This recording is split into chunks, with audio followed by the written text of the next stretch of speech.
friends, amigos, amigas, Commodore Amigas, Ataris, and other interested parties.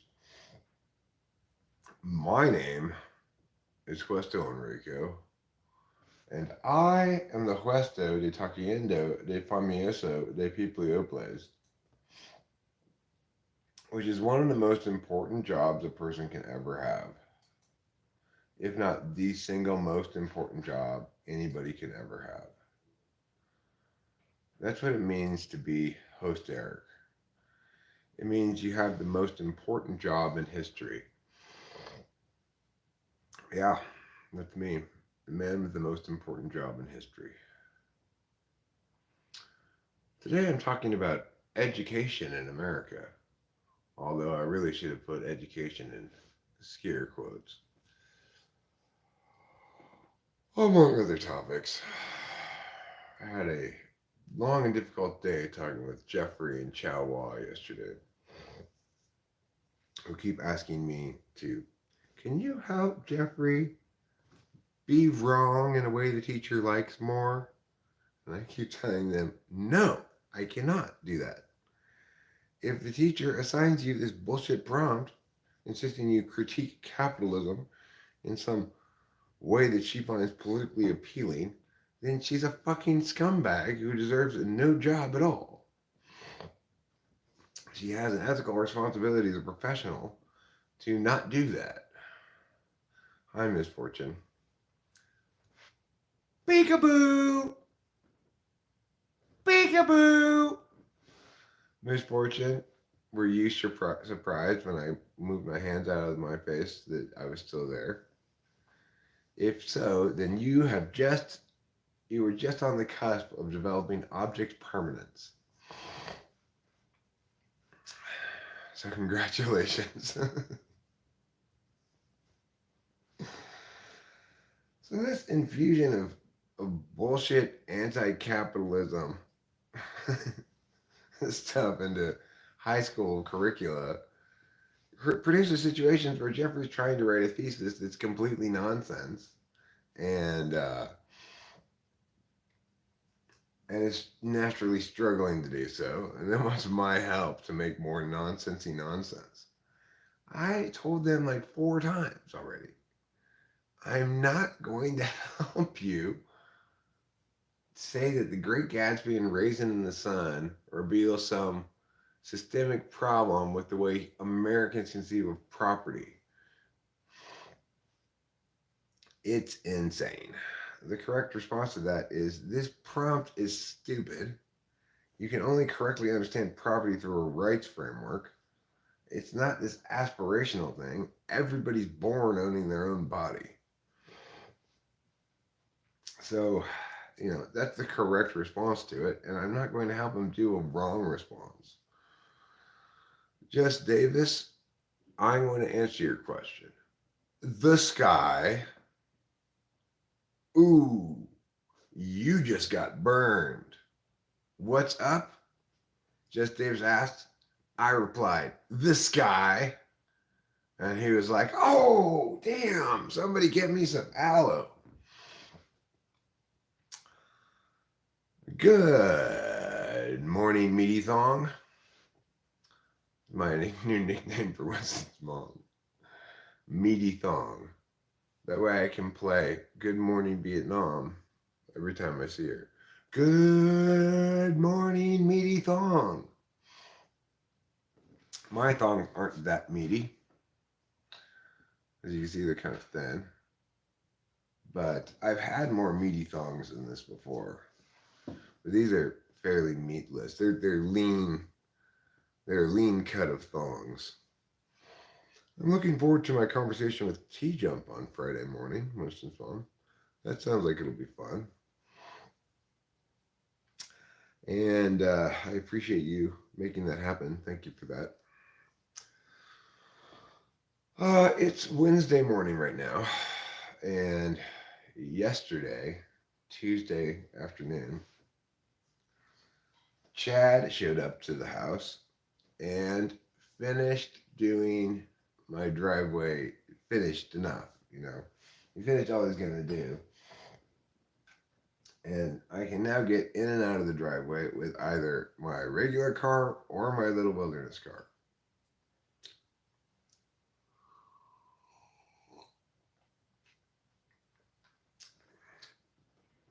Well, I'm assuming he'll have a persistent uploaded version of it as well as whatever live manifestation there might be.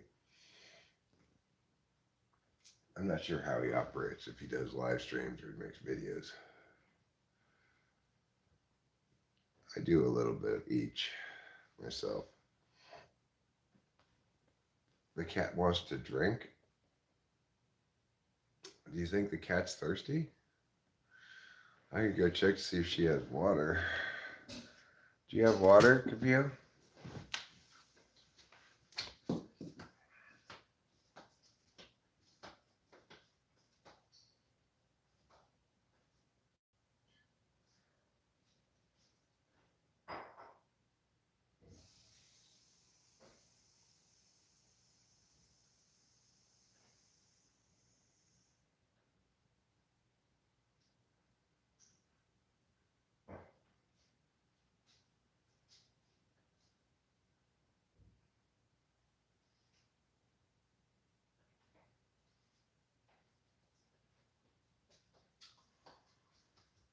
Well,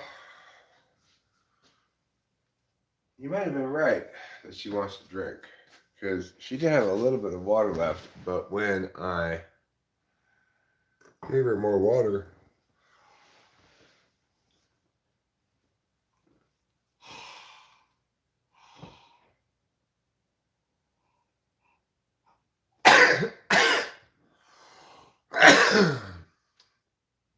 she went right to it, you know.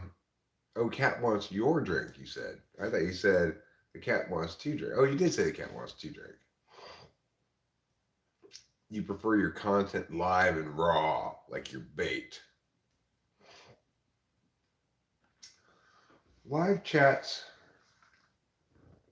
make me go like this. Heart. Just like my coffee cup. Heart. It's because my heart is filled with love. So Cameron stayed an extra day, and we went out to the Charles Street Dinner House yesterday for dinner. We try to take Cameron out to dinner when he shows up every time. And that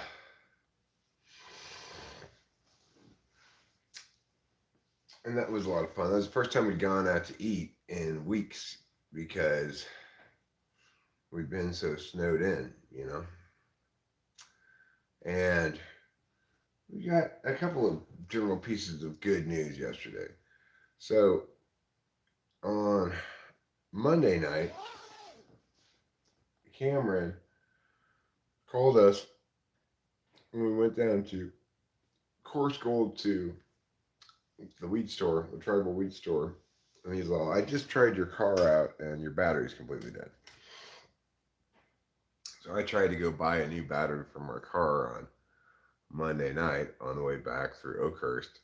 And they told me, oh, you can't replace your own battery in Mini Coopers, that you have to take it to the shop. So I was like, well, when I got back home, I tried the car out. It works just fine. Turns out Cameron thought it was one of those cars you don't have to put the key into the ignition. You just have to have it in your pocket. But you do with the Mini Cooper, you put the key in the ignition. So, but my engine light was on. But what I determined was Cameron has a code reader. Cameron has everything. Cameron's such a beast. You know, whatever tool I need, he already has it in the car. It's crazy. It's like, wow.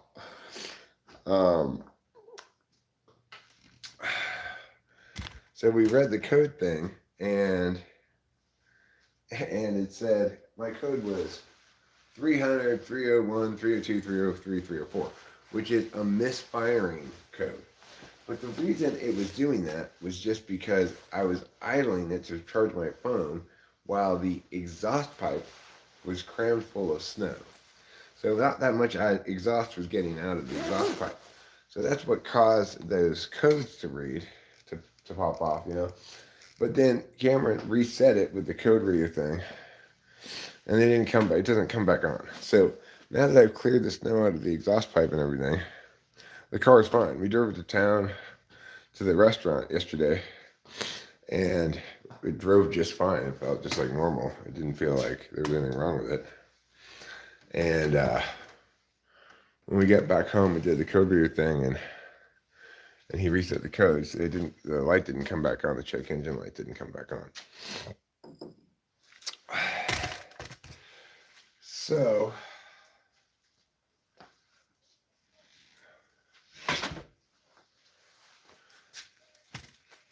it cost $600 to get my driveway cleared. But it is now cleared this way all the way to the road, and this way all the way to the road. And what is this? New snow fell? When did new snow fall? Come on. Look, new snow fell last night. What the hell? And this is all icy now. Well, whatever. Whatever is all I'd say to that. I guess we got a little bit more snow last night. What the hell, you know? No, it's not, because it's on top of, it's everywhere. So, no, it's definitely new snow that fell last night. This stuff here is, no, there's nothing above here it could have even fallen from on top of the car. So, but thanks, Winston's mom. But this big mound of snow over here, well, my goal is the following. As these new storms come in, it's supposed to be a very light falling of either rain or snow today, which may have already happened here. And then this part of the driveway, I'm not going to make a big effort to keep clear, because this is the steep part of the driveway, and it gets super slippy. It's hard to get shit out of here. But I'm going to keep clear for sure from the garage door all the way to the street that way. So Rachel and I are not stuck here anymore. Now, here's the challenging thing that we have to concern ourselves with. We don't know whether the atmospheric river that hits on Friday is going to actually be rain, which would be great, or more snow. And the reason we don't know is because all the weather reports say rain below 4,000 feet. We are exactly at 4,000 feet. So I don't know whether we're going to get rain or snow.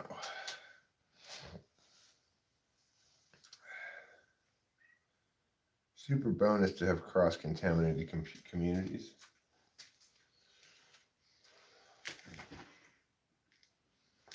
The thing is, I'm like an antibiotic for wrongness, you know, for the infection of wrongness.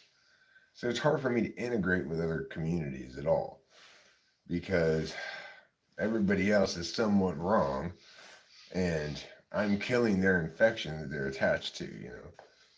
They're into their fever high. Yeah, you get kind of high from having a fever.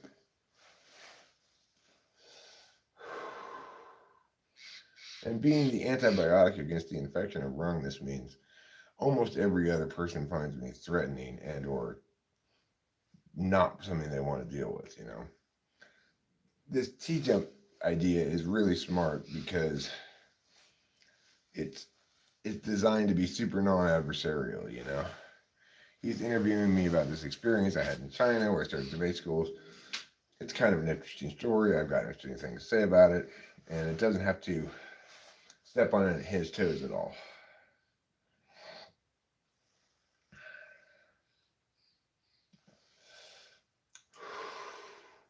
So how was the restaurant? It was delicious.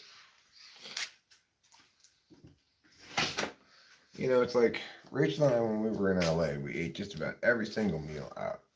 Since we've been here, we've shifted to eating almost every single meal at home because going into town to eat is such a it's half 35 minutes, maybe half an hour. Um, we left here about 4:15 for a 5 p.m.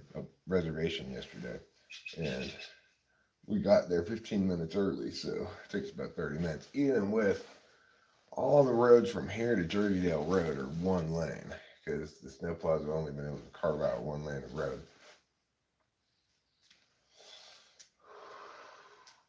We drove down Jerseydale Road, which is a road into the wilderness, looking for a Sweetwater mine yesterday after we got the little wilderness car out.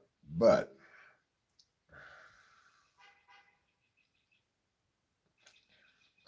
well, we definitely are collecting information about the various restaurants.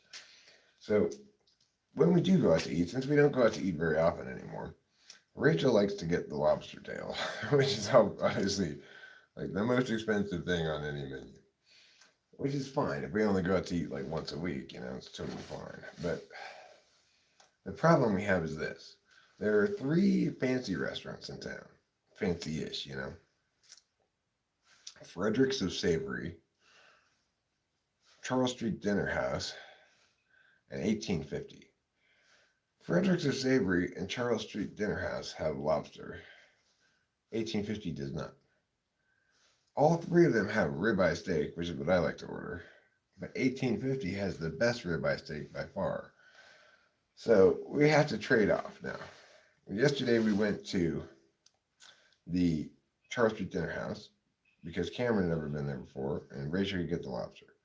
Next time we go out to eat, we're going to 1850 because I want to get their ribeye and not the inferior ribeye at either of the other 2 restaurants.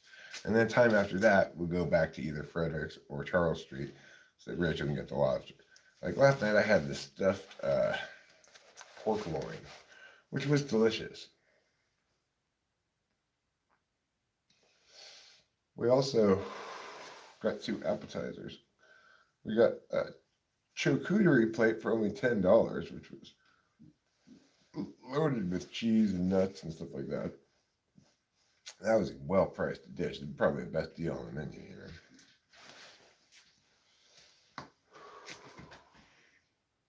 Come on outside, Mr. Man. And then we also got the chicken wing special, which was $12. There you are.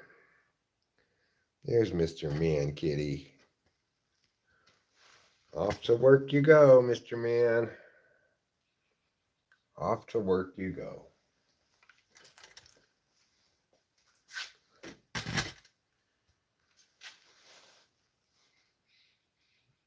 You drinking some free water? Yeah, the snow makes you lots of free water outside.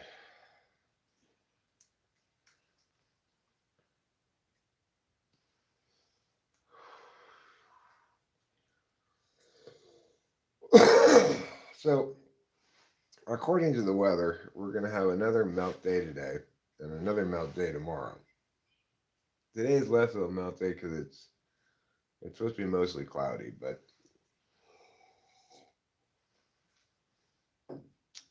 yesterday was the first day we'd received any deliveries here in like 2 weeks.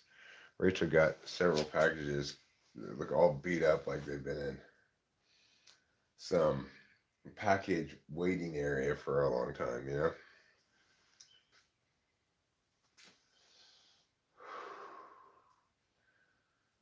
And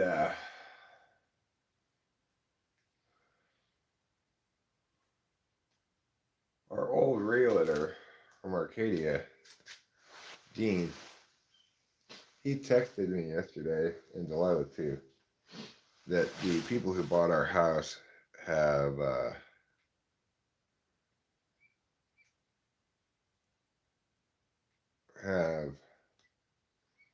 collected a bunch of packages of mail for us, and Delilah's going to go pick it up.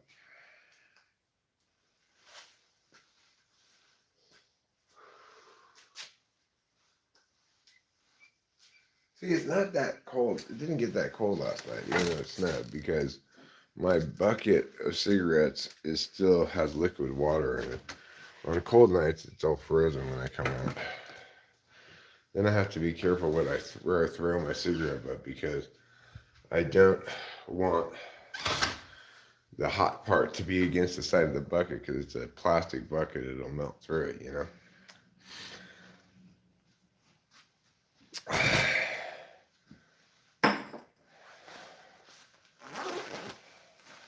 But at the restaurant, at a table next to us or near us, there was a family who was obviously doing exactly the same thing we were. They had been snowed in for 2 weeks, and they were going out to have a nice dinner. And like the lady said, the lady's like, "We've been snowed in for such a long time. Let's live a little." The people who bought your house have your packages. Cool. Has Delilah seen the new house? She has not come up here to see this house yet. I keep telling her to come up here and see this house. What she's done instead is gotten herself an apartment in Geordie. Quite a nice apartment. Looks like a new complex. And she went and talked to him, and she's like, "Look, I don't have any rental history. You can't talk to my previous landlords or anything. And I don't have any income. And I don't have much credit, although her credit's better than mine." They said, "That's fine. Just print out a bank statement and show it to us." And she did. And they said, "Welcome to your new apartment." So,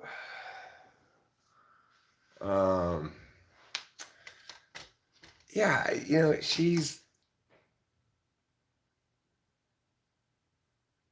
no, she just showed him a bank statement and paid first and last. So I guess when she talked to that place, she said, "Oh, no, you're not the only one like this here." So she was really happy to be able to get an apartment without a co-signer, right? It's like the thing she's stressed out about are funny things.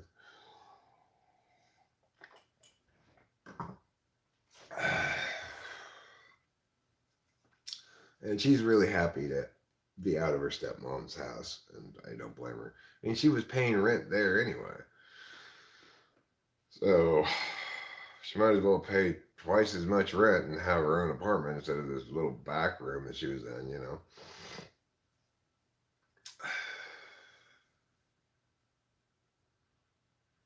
You know what, Winston's mom? They're not the only people who pack boxes inefficiently. I did a terrible job of packing this. We haven't told her the date yet, but she knows approximately that she knows we're getting married after we bury my parents. And beyond that, I don't think she knows anything more specific. We haven't called her and talked to her about it yet, but we will. We told Cameron to reserve the date.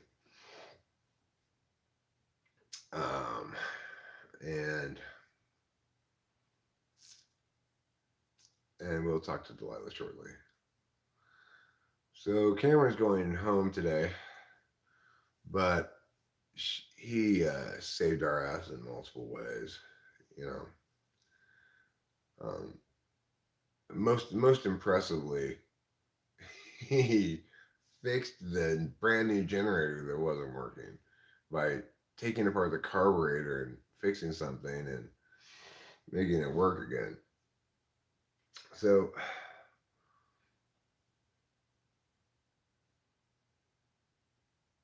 yeah, I love this house. I love it here. I love this house. I love the decision to purchase this house. Um, I love the way that the real estate deal worked out and everything, and I couldn't be happier, and I couldn't be more lucky too, because it's not like we knew what we were doing at all, you know.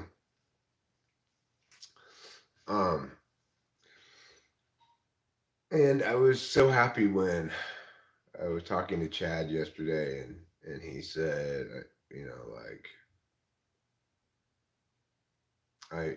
it came out in the conversation. Actually, we just bought this house and moved in 6 weeks ago. And he looked it up and I was like, nice digs. I think nice pad is what he said. Nice pad. So I felt like, yeah. That made me feel good. But we could not get out in the wilderness car to Sweetwater Mine. The interesting thing is that Jersey-Dale Road, which is a wilderness road, for about half a mile back in, there are houses situated around it. They've plowed that road back to where the houses go, but no further. So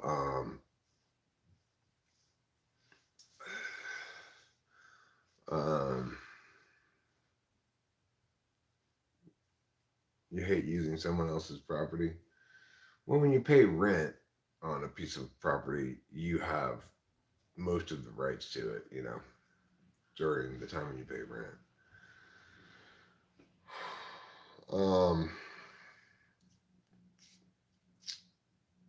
Regardless, I much prefer here to any place I've ever been. I've never lived any place this nice, and I never even imagined I could ever own a place like this. It's crazy. Of course, technically I don't own it. Technically the trust owns it. But that's just I mean, I thank them every night, just about. I pray every night. Almost every night, not quite. I thank God and Jesus and mom and dad.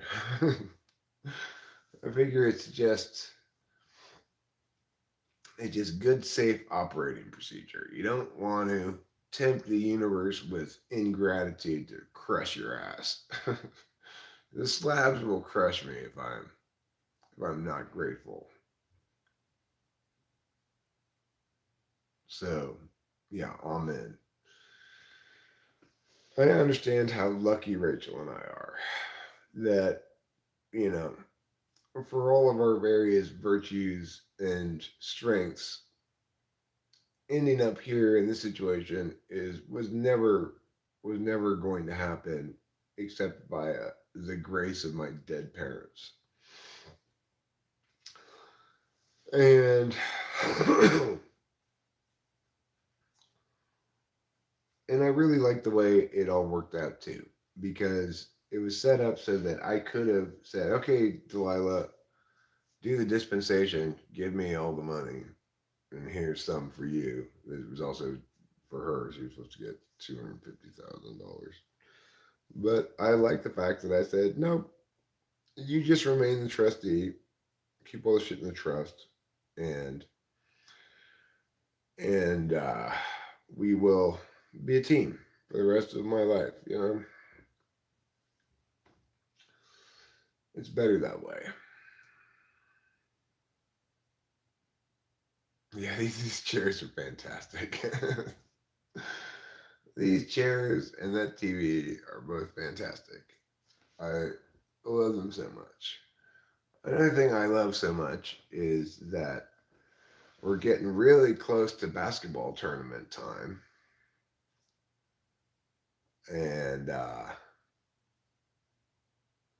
And this week there's the conference championship tournaments. Yeah, we have central heating and central air. We haven't tried the central air conditioning yet, but the central heating is super badass. Like, it's at 67 right now, and it's as soon as you kick it on, it's like the whole house immediately turns warm. So I'm assuming the central air works just as effectively. We've also got these great plantation shutters, which lets you control the amount of sunlight coming in here.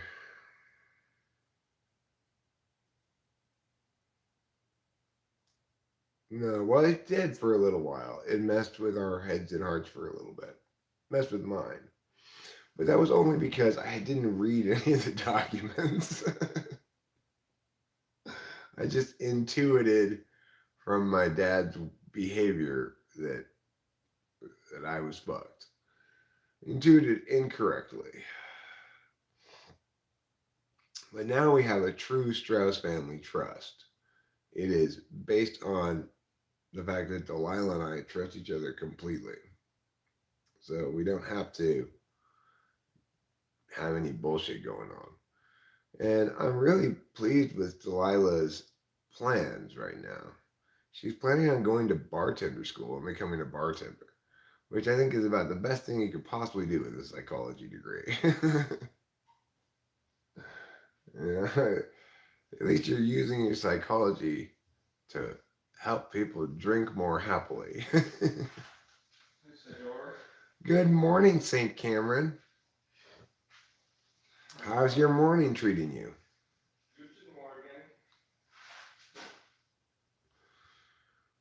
Well, she got to meet Victoria briefly last time I was in LA.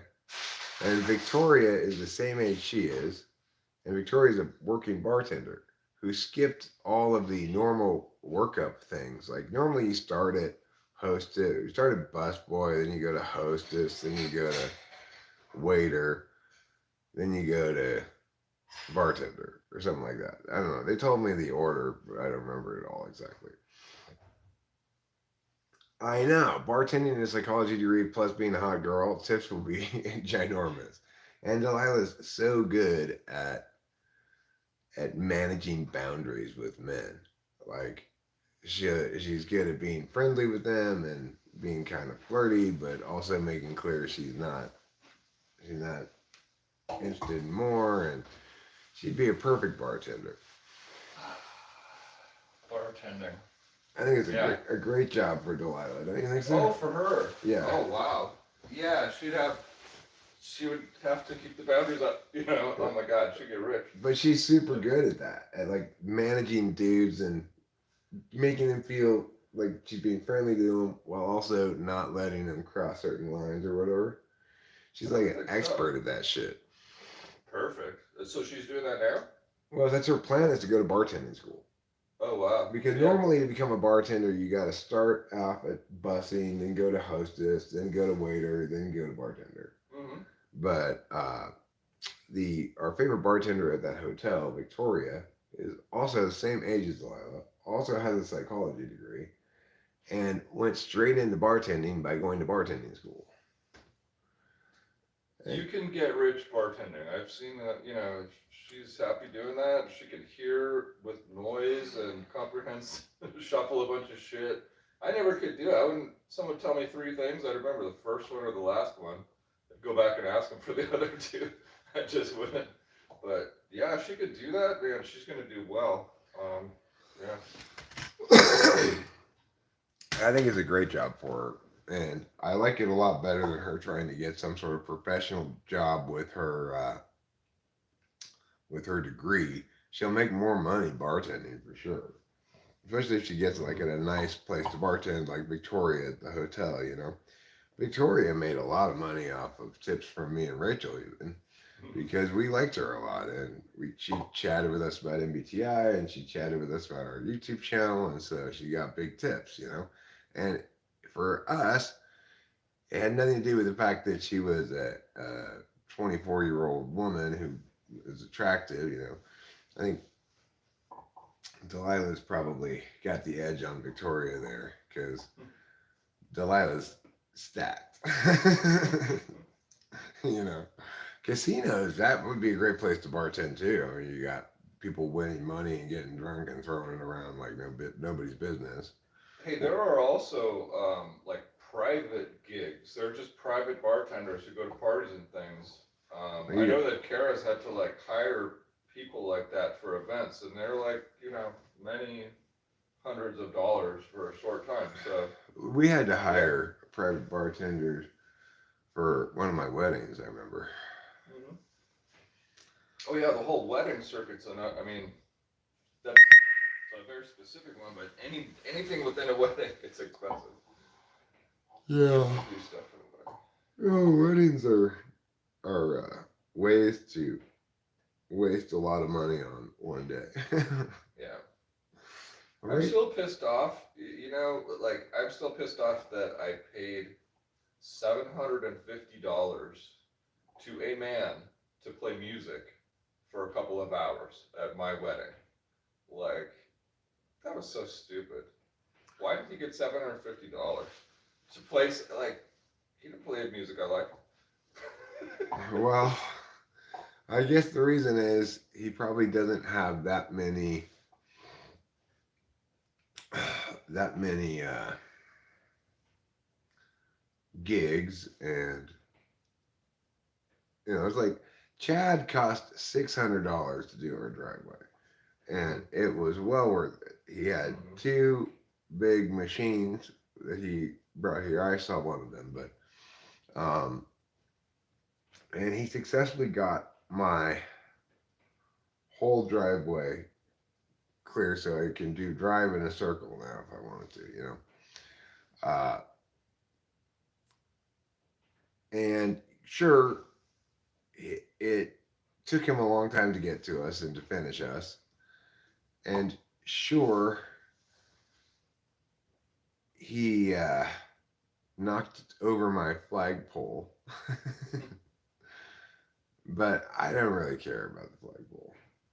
I'm just as fine having no flagpole. I wonder if the neighbors are gonna think something about, like, oh, well, this guy took down the American flag. Who cares? I don't think so. I think they probably noticed that my flagpole was knocked over part of the way. They'll probably see a big ass pile of snow there and all figure it out better than we would. Yeah.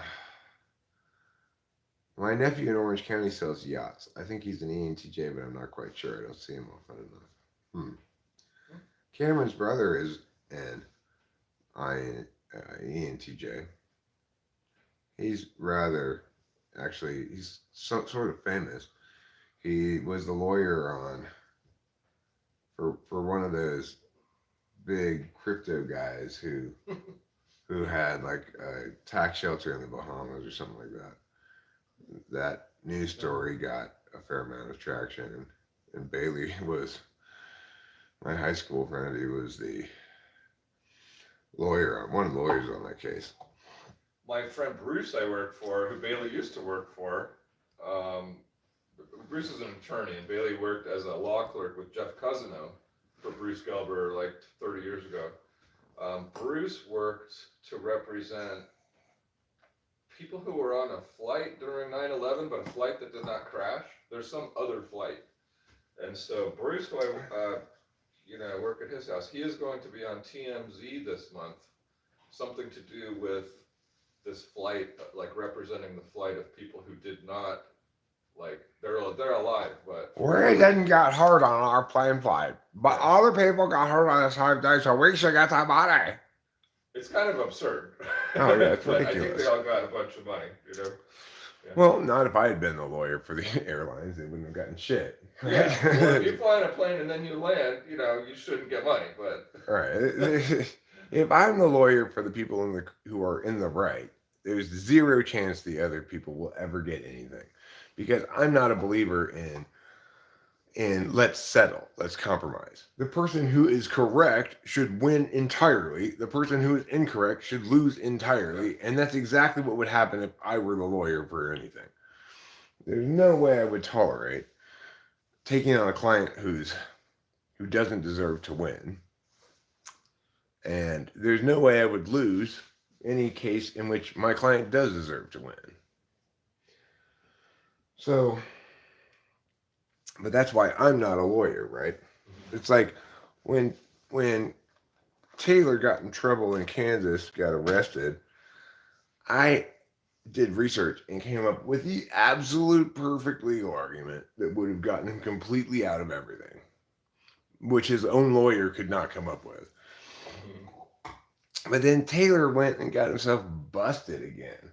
And once he got busted a second time, he blew up my whole argument. So at that point, I'm like, okay, dude, why am I even trying for you? If you're just going to go out and get busted right away again. So Winston's mom, you found the TMZ story? I have not looked it up. She didn't find it. She just makes this note to herself. Oh, okay. To reference later that that there's this thing coming out, so she remembers it. You know. Got it. He told me like last year he was interviewed like last year for this TMZ thing. So I keep asking him, and he's like, oh yeah, it's still coming. It's coming this month. We'll see. That they'll probably bump it and not play it at all. What was that? It sounded like somebody sneezing outside or something. But it must not have been that.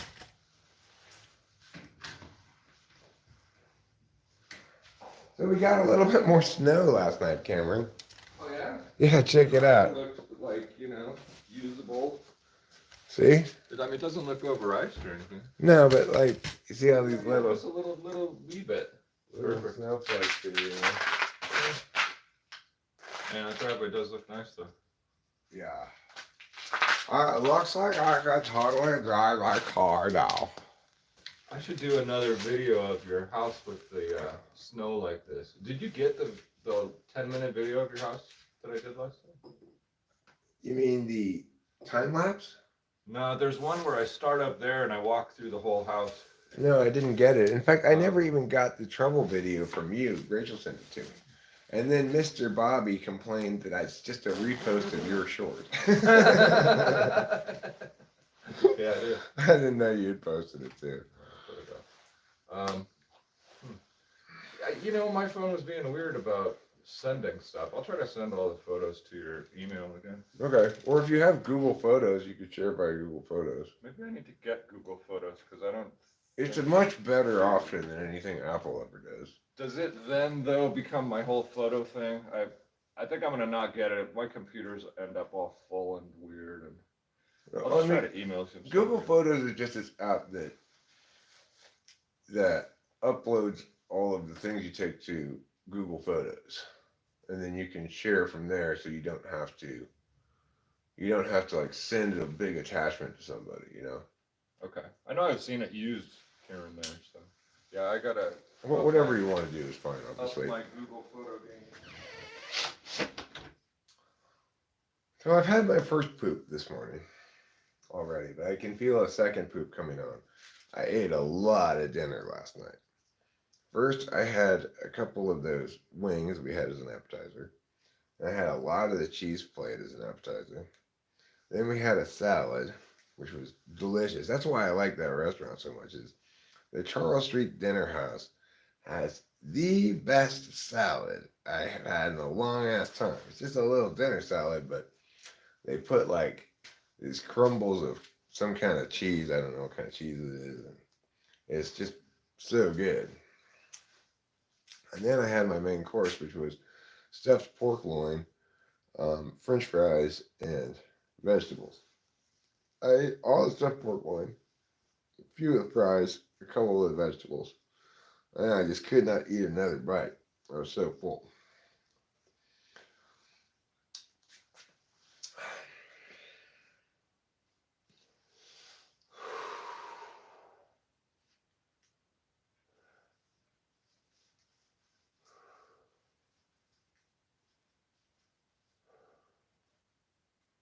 Needless to say, when you eat a whole bunch of food, the next day, that means you're going to have a whole bunch of poop.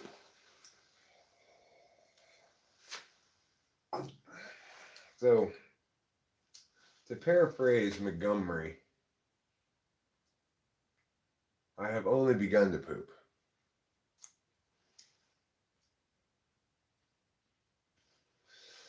Was that Montgomery? I don't know. Forget my historical reference point. It may be wrong.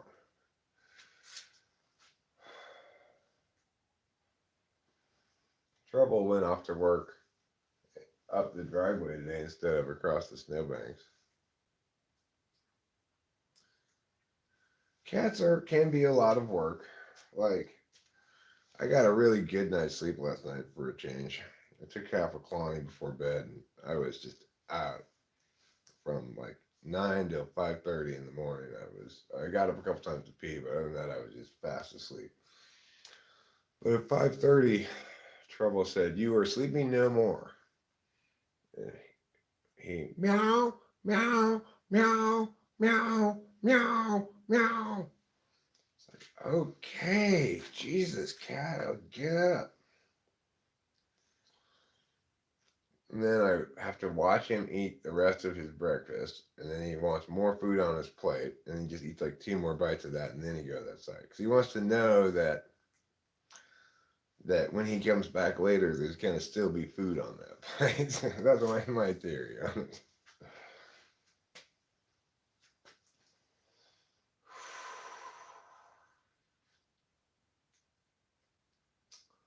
So yeah, Chad was great. Uh, it cost $600 to get this done, but when you factor in the fact that he's burning a lot of gas running these machines, and he's having to drive back up here and all that kind of shit, and he took 4 hours approximately to do all this. Well, that seems like a good deal to me. It's like if I worked for 4 hours with a snow shovel, I'd barely make a dent in this fucking place, you know.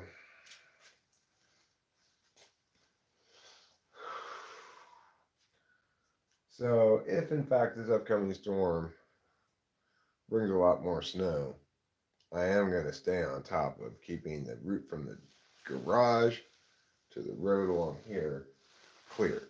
I can use that snowblower Cameron brought us and the shovels, and that won't be that big of a job. I just have to stay on top of it.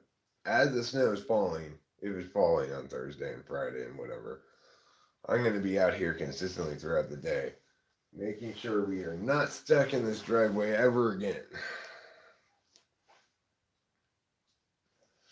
Because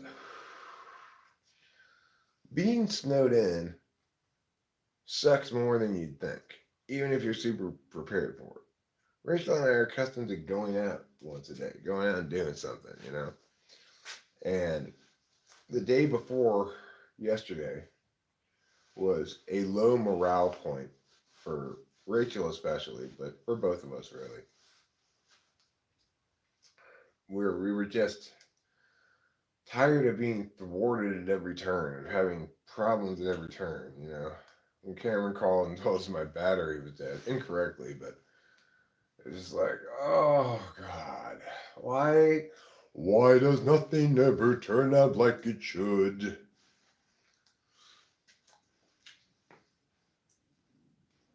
But you know, it's been like that throughout this thing. It's this highs and lows thing where, oh, they're not coming today. Oh wait, here they are. You know, oh shit, my car's broken. Oh wait, no, it's not.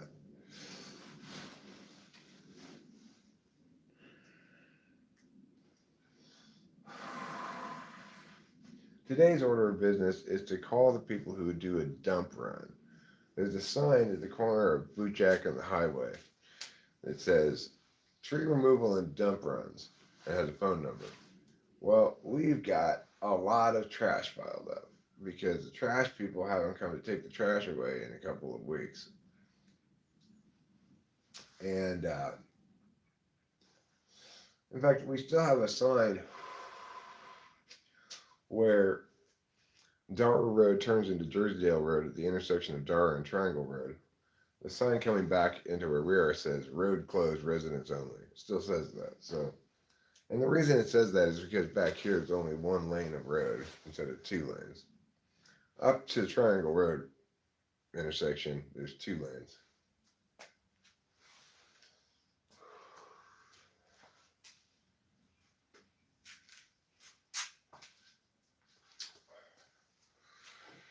Chad warned me to get sandbags to put in front of my garage because if it rains instead of snows, we're going to get this big flood of water down our driveway. But what Chad doesn't know is that we've got excellent drainage here.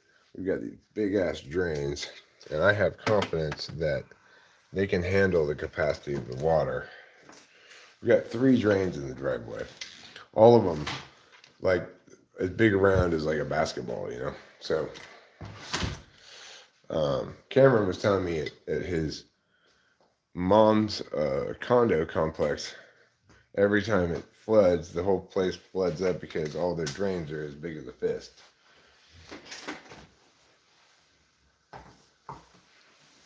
Okay. Overbuild them drains. Would anybody out there like a transubstantiated bong rip? I haven't transubstantiated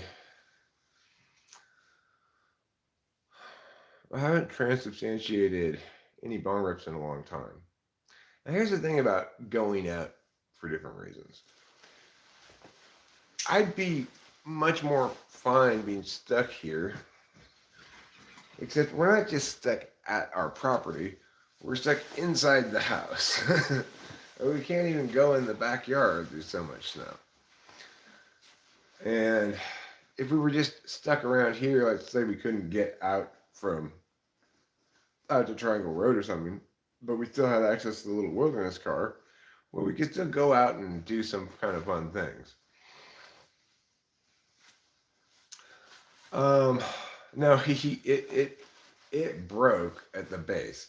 It's this flimsy aluminum, and it cleanly broke off at the base. I'm glad it broke right at the very base of it. I just walked over to the leaning flagpole and went like this, and it just came off in my hand, and I pulled it away. And it's like I was not attached to that flagpole. If I wanted to put a flag up, that's fine. I could put another flagpole there, but I'm not that into flags. It's not like I'm not a proud American or anything. I am, but I don't need to wave the flag to be a proud American, And I was thinking about replacing that American flag with either State of Jefferson flag or a California Republic flag or a Don't Tread on Me flag. That's very much the spirit of Mariposa. We saw a sheriff come back here yesterday, and Cameron's like, "That's the first sheriff I've seen." Mm-hmm. Yeah, we don't see much Mariposa sheriff around here, and I think that if you are a Mariposa resident, they're just, unless you do something genuinely wrong, they're gonna just let it go. Oh yeah, we were probably driving like way faster than the speed limit when we approached him, but right, he was in a truck that from the front just looked like a totally normal pickup truck. There was no way to determine that was a cop until we got right beside him. Yeah. And I was coming pretty fast this way. He was coming equivalently fast this way. Yeah, we both slowed down. But you both slowed down normal country way, and it's all good. We both slowed down and squeezed past each other, and no problems. Yeah. So I was pleased by Chad's response also when I asked him if I could film him working a little bit to put a short up. He said, "Fuck yeah." Mm-hmm. That was his exact answer. He's a cool guy. He chews tobacco.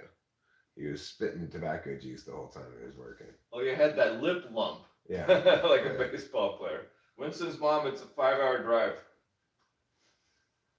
Yeah, it's 5 hours. And there's not that much to do in between on the way. So, like, if I drive to Vegas, I have all these places. Also, I could waste 2 hours on the way to Vegas, just stopping at different places, shooting BB guns, and just. Come on, you should go to Fresno. Oh my God, Fresno, the Tractor Supply. Fresno is so exciting. It's full of meth heads and graffiti. The only place you can see an encampment on the whole drive. Yeah, Fresno is a bit of the armpit of California. Oh, yeah. No, he doesn't just belong to the symphony. He's the conductor of the Yosemite Symphony Orchestra. We live in a fancy neighborhood with fancy people around us. But not all the people around us are fancy. Like, I may have mentioned, down on Snyder Creek, if you were to just walk down our hill all the way to Snyder Creek, you'd cross somebody else's property. But then you go down that way a little bit to Snyder Creek. That's where Les's house is. And in fact, guess who was at Les's house after he left our house yesterday? Chad. Mm-hmm. Chad was doing the same thing to Les's driveway that he did to ours. Les has a much more difficult driveway, though, because His goes all the way down, but it's not a circle.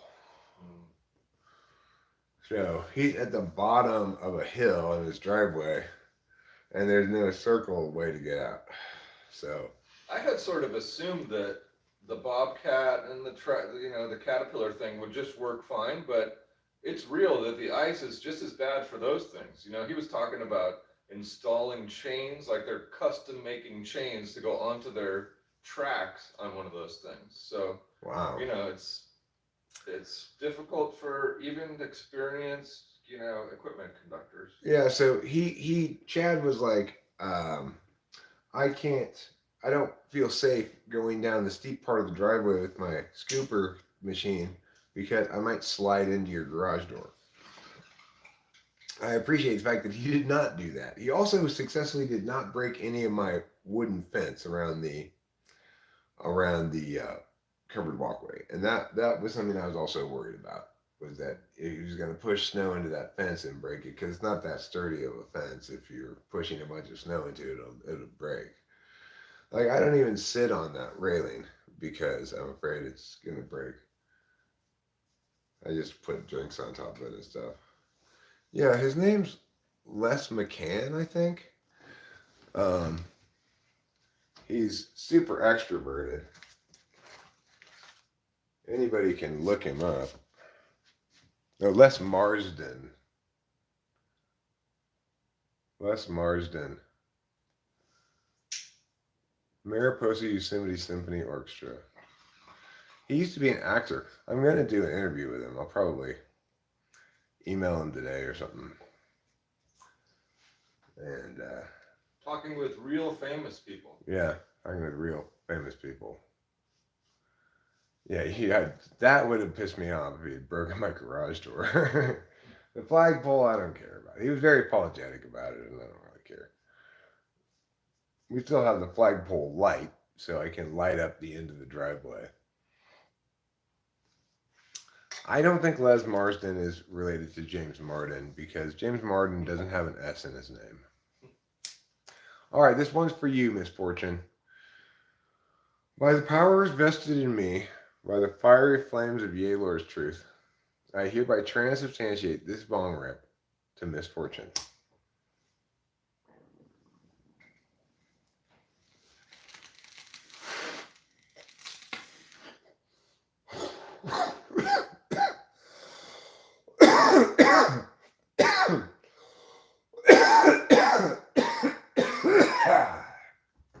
For those of you who watched WKRP in Cincinnati, Les Nessman. That's the best Les. You got a point there. The nice thing about receiving a transubstantiated bong rip, Miss Fortune, is my lungs do all the work, but your head gets all the high. So. Do you know that I got a euphoric experience having a really gnarly sneeze yesterday? Like I'm like a 5 sneezer. I'll not sneeze for a week, but then I'll sneeze 5 times for sure. And it literally gave my body a tingle that it felt like a drug for a minute. Is that crazy? Yeah, well, a lot of SI stuff can feel like a drug like that. When I'm hungry and I eat, it's just like, oh yeah. When you drink water, when you're thirsty, like really thirsty, you can just feel the gold. Yeah. Yeah, it's awesome. You're welcome, Miss Fortune.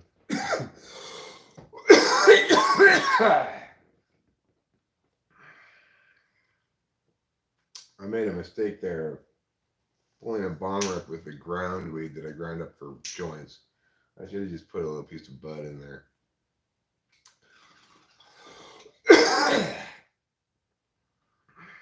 Oh yeah, it's that extra powdery cough stuff. Yeah, my lungs are used to not smoking ground weed. They're used to smoking pieces of bud. Yeah. Cameron, in contrast, always grinds his weed. It's because I don't like to touch weed and have my fingers all sticky and stinky. Ah, okay. Yeah. Cameron's equivalently fussy about getting gasoline on him and stuff. Yeah. We had this little unspoken battle, me and Cameron the other day, because there was some cardboard that had gasoline on it, and Cameron wants to be safe and put it outside the garage. But I was in a pissy mood, so I kept putting it back in the garage, and he kept putting it back outside the garage. Yeah. And we never said anything about it at all. I finally hit a piece on the side. I saw it back there. I just left it. I said, okay, fine. But now it's evaporated, so you can put it in your pile of gas. There's no gas fumes. But you know, if you take wood shop, they tell you you have to take the safety test before you can do the project. And the safety test says don't throw oily rags in a, you know, vapors are a big deal and all that. And I can tell you, I left a rag, an oily rag in the sun.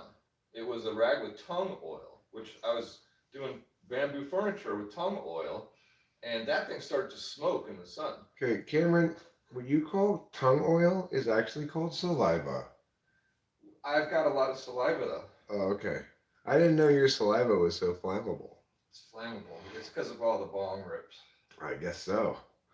Speaking of naturally occurring things, Cameron and I and Rachel we watch Naked and Afraid a lot when Cameron's here, and also when he's not here, Rachel and I still watch Naked and Afraid. But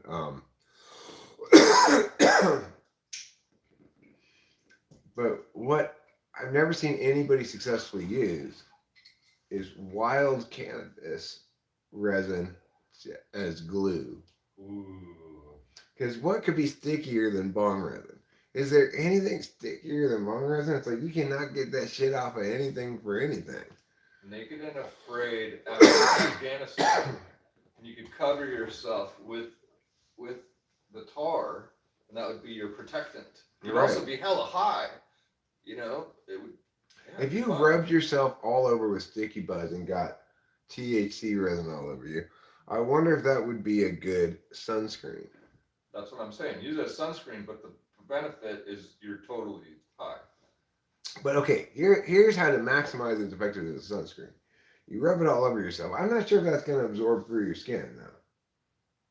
Well, there's something called a tincture, which Al made for me before when I had tendonitis of my elbows. And he took marijuana concentrate and mixed it with something. Alcohol, it's got to be. So maybe if you don't have it as tincture, maybe if you don't have an alcohol, the THC is not soluble. Okay. You got to make it soluble with either a fat or alcohol. Anyway, could you just eat bud and get calories? The Afghanistan fields naked. You just walk around and all you have is marijuana. Well, why Afghanistan? Let's just put them in the forests of Humboldt County. You don't want to get shot. Well, the Naked and Afraid producers will have cordoned off an area and gotten agreement from the locals and everything. That'd be fucking badass, actually. I think that's a legit idea. Naked and Afraid Humboldt County. Yeah. Now, Chad is from Humboldt County. The name of his company is Emerald Coast Earth Moving Company. Emerald Coast Earth Movers. We know this because I paid him $500 cash, but then I needed Rachel to write him a check for $100. So I asked him who to make the check out to, and he said, Emerald Coast Earth Movers. And the reason it's called Emerald Coast is because he's from Humboldt County. On Winston-Salem, yes, they were allowed to make themselves clothes. It's just that it turns out it's really difficult to make yourself any kind of clothes that stay on.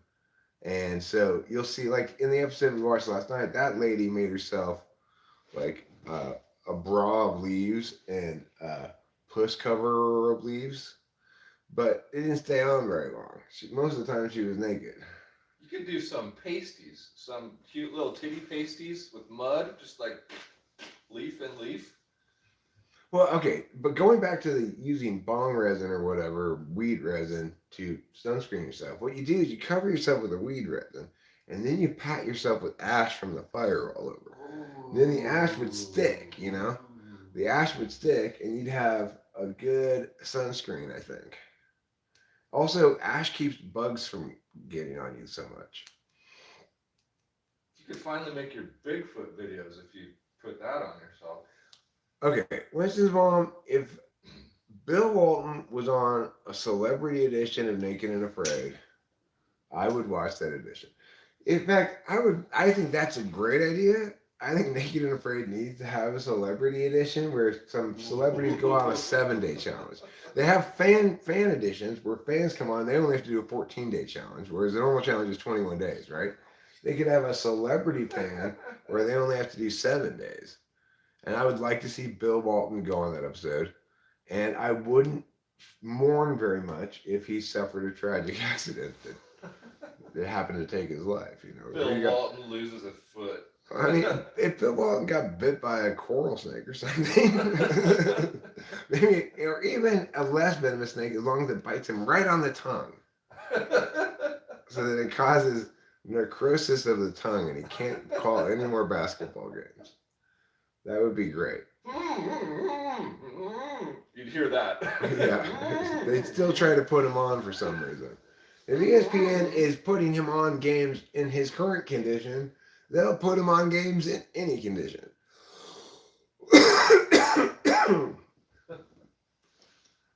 Yes, making shoes is critically important. Now, if they are in Africa, what they frequently encounter are hides that are just on the ground because the animals eat every part of it except the hide. So they'll find bones with some hide next to it a lot of times, and they're able then to make shoes out of that hide pretty easily. They have to put it in the water first to make it soft because it's all dry and hard. But then, after they soften it up, they wrap it around their foot, and they can use thinner strips of the hide as cordage, and they make themselves shoes that way. So Africa, like South Africa, is a savannah, that kind of place. That's the best place to go for making shoes. And also, it's one of the places to go where you most desperately need shoes. So those people, if they're smart, they make shoes during their insertion hike at some point. If they're not smart, they try to make shoes after they get where they're going and their feet are all tore the fuck up and they probably have to quit. In fact, the episode I saw with the guy who I believe has the most bushcraft skills of anybody I've ever seen, he made a longbow out of just naturally occurring materials that worked. And he made straight arrows by heating the wood in the fire and making them straight and stuff. And he made badass arrow tips out of bone and just inserted them with these crazy fiber knot things that held them in place really sturdy. How do you do the feathers? Do you make notches or glue them with some tar or something?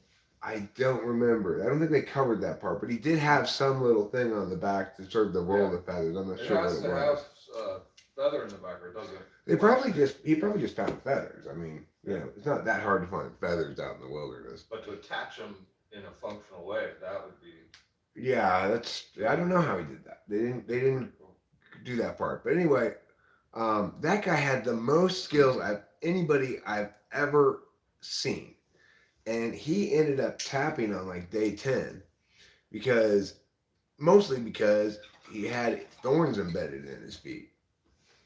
And his reasoning was also like, I'm scared because all these wild animals keep coming around my camp at night, and my partner already tapped for the same reason, fear.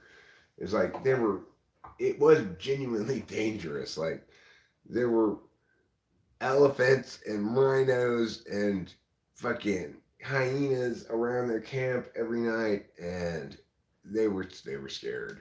Like, we're gonna die. But anyway, when he tapped on day 10, Naked and Afraid dropped his primitive survival rate, his PSR, more than I've ever seen them drop anybody's. And he's the most badass guy I've ever seen as far as skills. You know? So, you know, I felt he was done wrong by Naked and Afraid there. They should have respected his skills, not just his ability to endure uh, life-threatening danger for weeks. Did you ever watch the show Doomsday Preppers? No, I never watched it. I heard of it, but I never watched it. Okay, because on Doomsday Preppers, it obviously nothing to do with naked, but a lot of the primitive skills and just doing things a more basic way came up.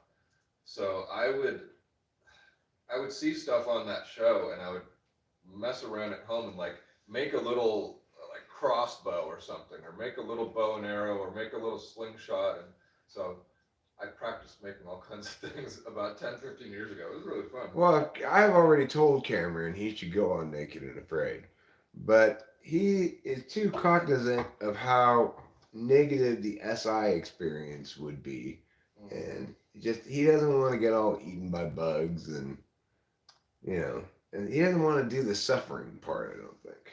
All the other stuff's really fun. Like I think it'd be fun to camp in your yard. Just put up a tent and just make it like put a fire, but then like go sleep in the house. You know? Well, if I'm gonna camp in the yard, I would like to spend the whole night camping in the yard. Although probably like 3 hours into the night, I'd be like, "Fuck this! Let's go to bed." Oh, it's hot. Oh, I got it all. Yeah.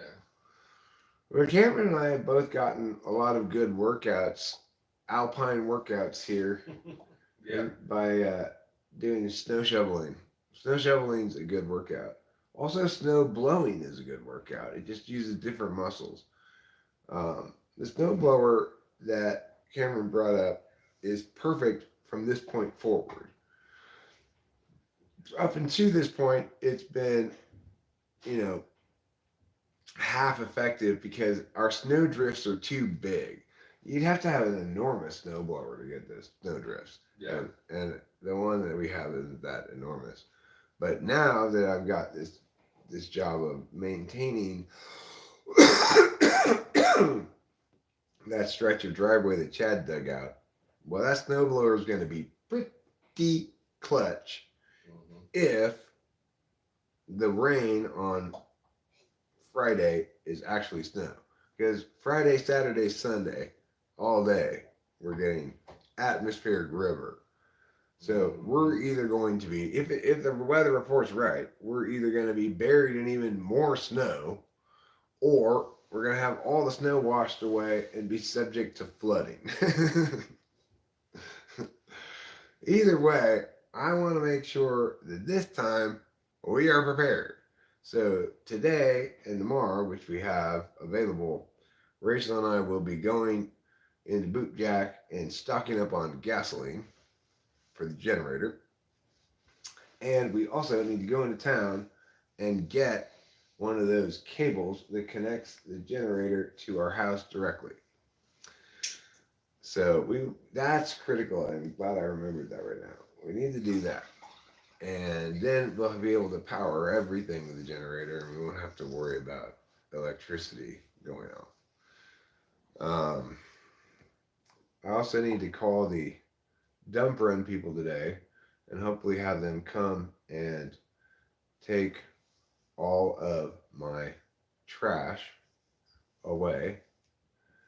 And I may even have them do a couple of dump runs because I want to get rid of. There's that big white star in the Bible in the book, except all the whiteness is white foam.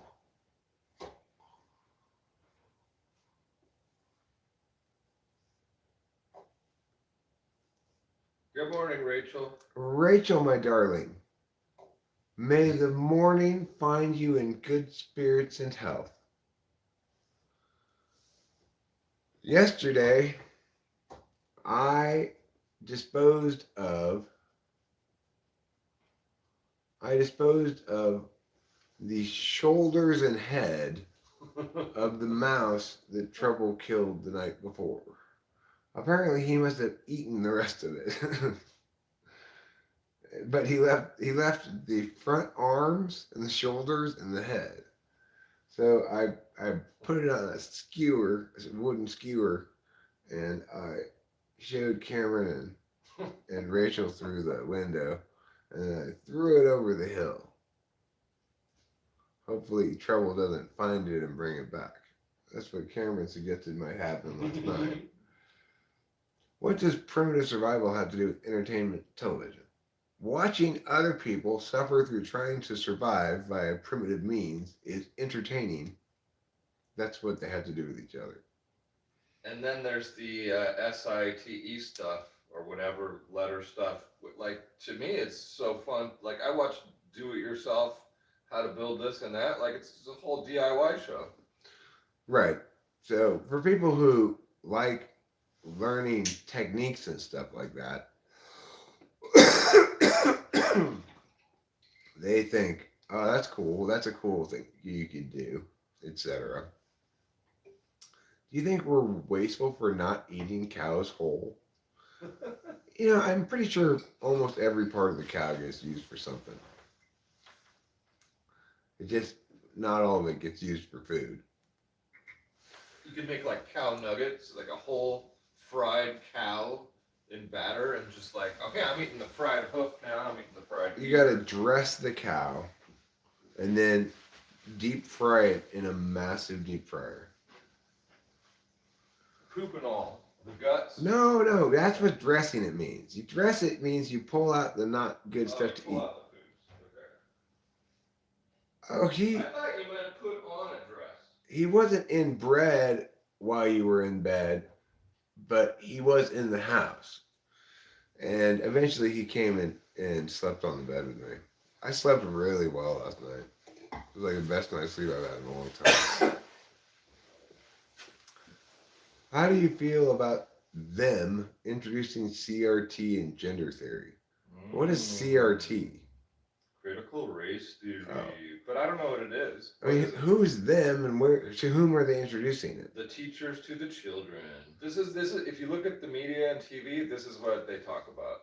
It's one of those dumb wedge issue things. Oh, I mean, I'm actually dealing with a genuine instance of academic dishonesty right now, as Jeffrey's English teacher wants them to write some kind of CAPK, or capitalism critique, or to link to critique materialism and the pursuit of property, and basically she's just a stupid ass, ENFP with a women's studies major or something. I don't know. But the thing is, of course, you cannot make any correct argument of the sort that she wants them to make, because those arguments are wrong. The only reason she's empowered to shove this bullshit down their throats is capitalism. So I made it clear to Jeffrey I'm not going to help them. Now that I understand CRT stands for critical race theory, I know perfectly well what it is. I've been in debate for a long time. A lot of people run that shit in debate. They used to. It doesn't win anymore.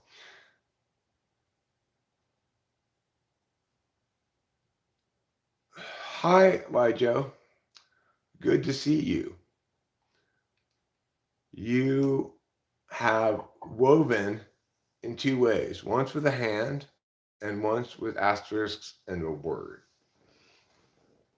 So I told him he needs to fucking slam that bitch, Do not write the paper she wants you to write. You write the truth. You write the truth in the most scathing fashion possible. Well, she wants him to link The Great Gatsby, Raisin in the Sun, which is a pretty mediocre play, and one other source of their choice.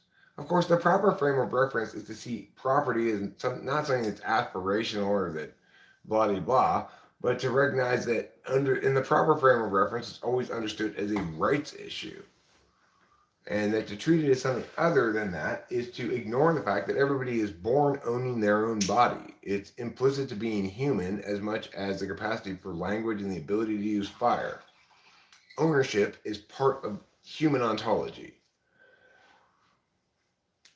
So the idea that somehow property and wealth is bad, prosperity is bad, as this stupid bitch teaches for a private high school in Los Angeles getting paid good money to do this garbage, Because why? Because all these rich people pay shit tons of money for their kids to go to that school. Jeffrey's parents are, they both play for the LA Philharmonic. They make a lot of money. They have a lot of money. They're rich, rich. And their kids both go to Poly. And this horribly stupid bitch, instead of celebrating the capitalism that allows her to do this bullshit, insists the students critique it as something evil. Mm-mm-mm.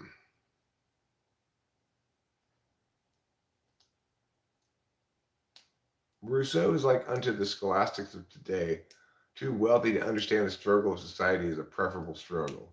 Right, it's preferable to every alternative because every alternative denies you ownership rights. And if you don't have ownership rights over at least your own body, you're a slave.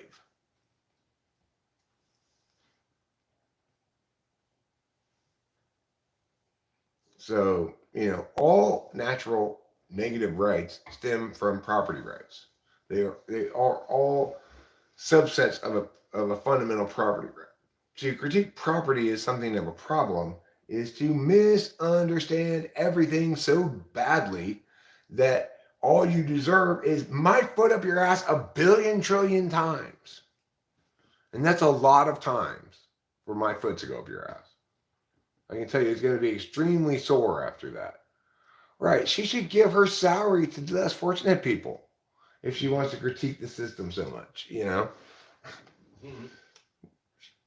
She's working for a private school. Yeah, rich kids go to Poly. That exclusively has as a clientele rich kids. Bailey went to Poly. We weren't rich, but Bailey went there. He got good education there.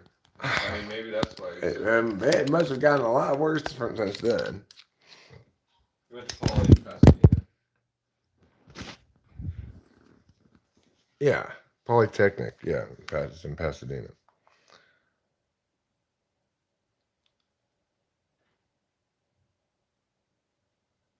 He would come home with like floppy disks in like the 80s, having stolen all these programs that, just taking people's intellectual property without giving them anything for it. Well, I mean, intellectual property is a slightly different issue than regular property. The intellectual property is complicated. I don't affirm the concept of intellectual property for many things and in many ways. The point of property is it has a physicality such that if you take it away from somebody, you've stolen it because they no longer have it, right? The idea that getting copies of somebody's song for free is theft is insane. That does not count as theft. In order to be a theft, the person has to have lost something, right? That's what makes it a rights violation. So anyway, and what they've lost, of course, is the exclusive right to sell their own shit, right? Well, okay, that makes sense if the other person is trying to sell your stuff for their profit. Then I support the prevention of that from occurring. I'll be right back. Of course, I came out to smoke a cigarette with none of the things I need to smoke a cigarette.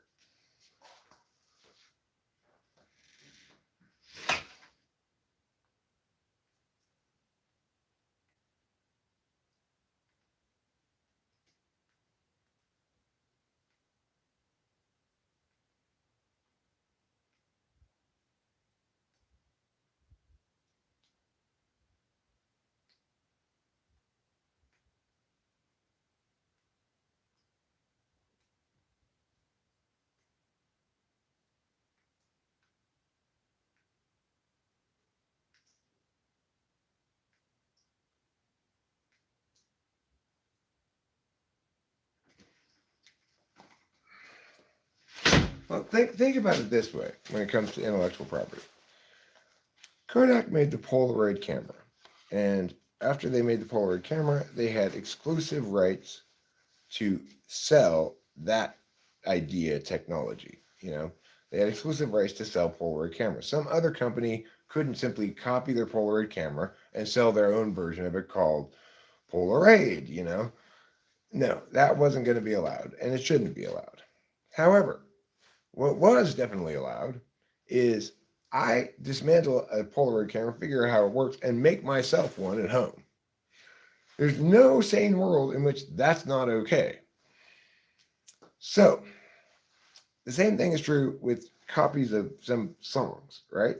It is not okay for Joe to sell my music as though it were his. But it's also not theft for him to copy a copy of it from somebody, right? That's insane.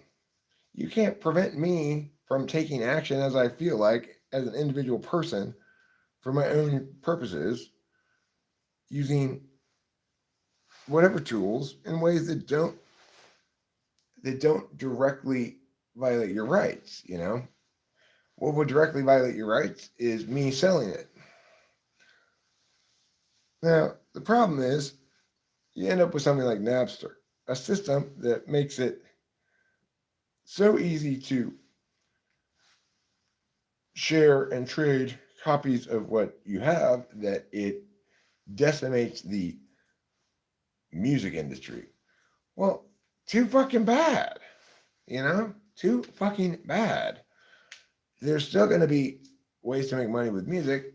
The natural way to play a concert live and have people buy tickets to it is how the most successful musicians make most of their money. It's why greedy people like Dave Matthews spend all their time touring.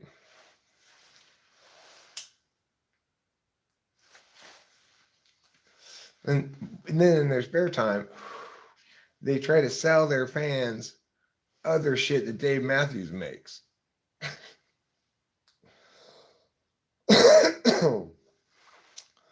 Like Rachel gets these emails from Dave Matthews trying to sell her shit.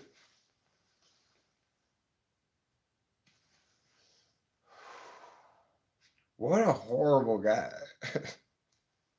What a horrible guy. He's so rich already, and he's trying to squeeze even more money out of his fans. Ay, ay, ay.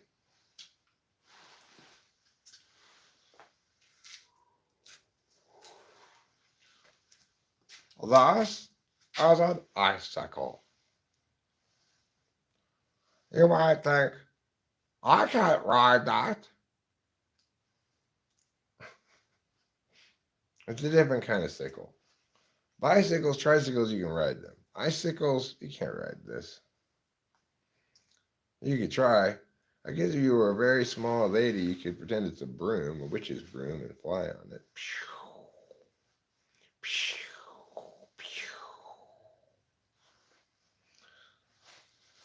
Go away, icicle.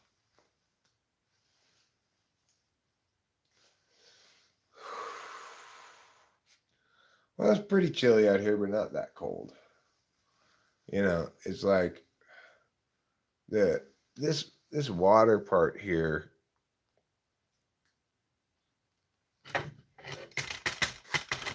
Do you know what I like?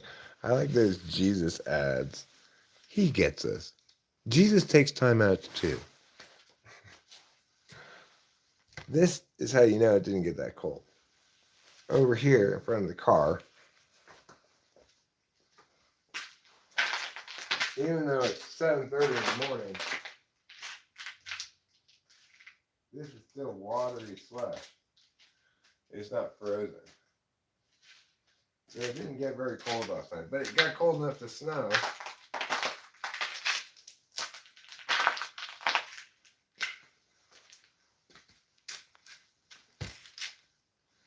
When it gets really cold, that would be, when it gets colder, than it did yesterday, that would be all ice. The slushy stuff's fine. When you get the ice, though, walking up this part of the driveway is treacherous AF. Fortunately, Rachel and I both have, they left for the house, these slip-on ice walking shoes, which work brilliantly. And as long as we have those on, basically no chance we're going to slip and fall. Without those on, probably 80% chance you're going to fall down. No matter how careful you are. That driveway, that steep one, when it's icy, is as slippery as anything can get.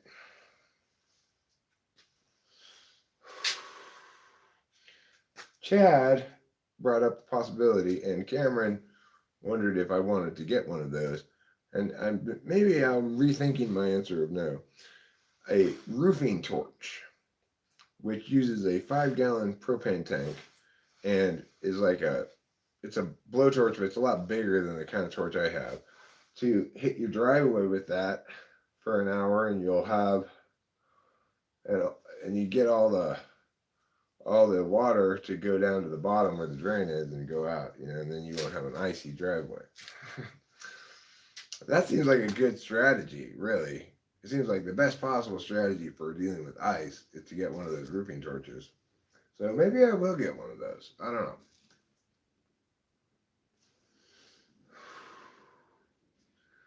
This sequence of weather events has already cost us a lot of money. We had to buy a generator and a snowblower. We had to hire Chad to clean out the driveway. What's Chad's MBTI type? He might have been the same type as Cameron. But he might have been ISTP. I didn't talk to him a whole lot. So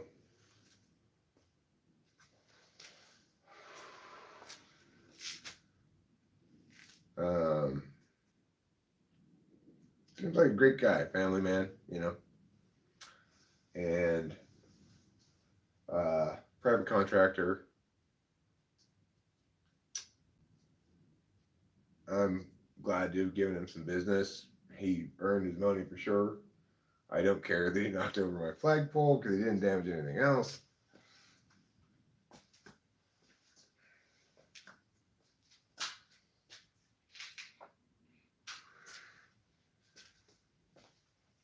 And it's like I didn't dislike the flagpole, but I'm not the kind of guy who would have put a flagpole in.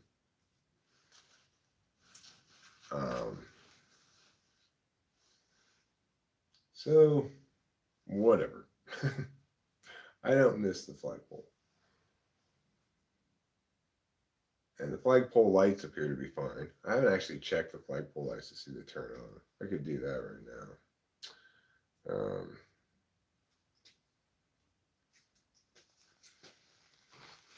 I need to call my doctor today. Instead of telling him, as far as I can tell, he didn't call in the Adderall prescription for some reason, although I could call the CVS and find out if he called it in. I should do that first. This order of operations shit that I normally fuck up. But, okay, call the CVS first, and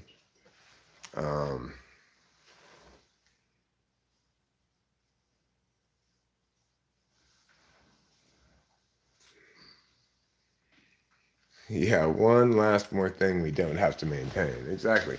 Now I don't have to worry about, the flag's getting tattered. What am I going to do, Am I going to get another flag for it?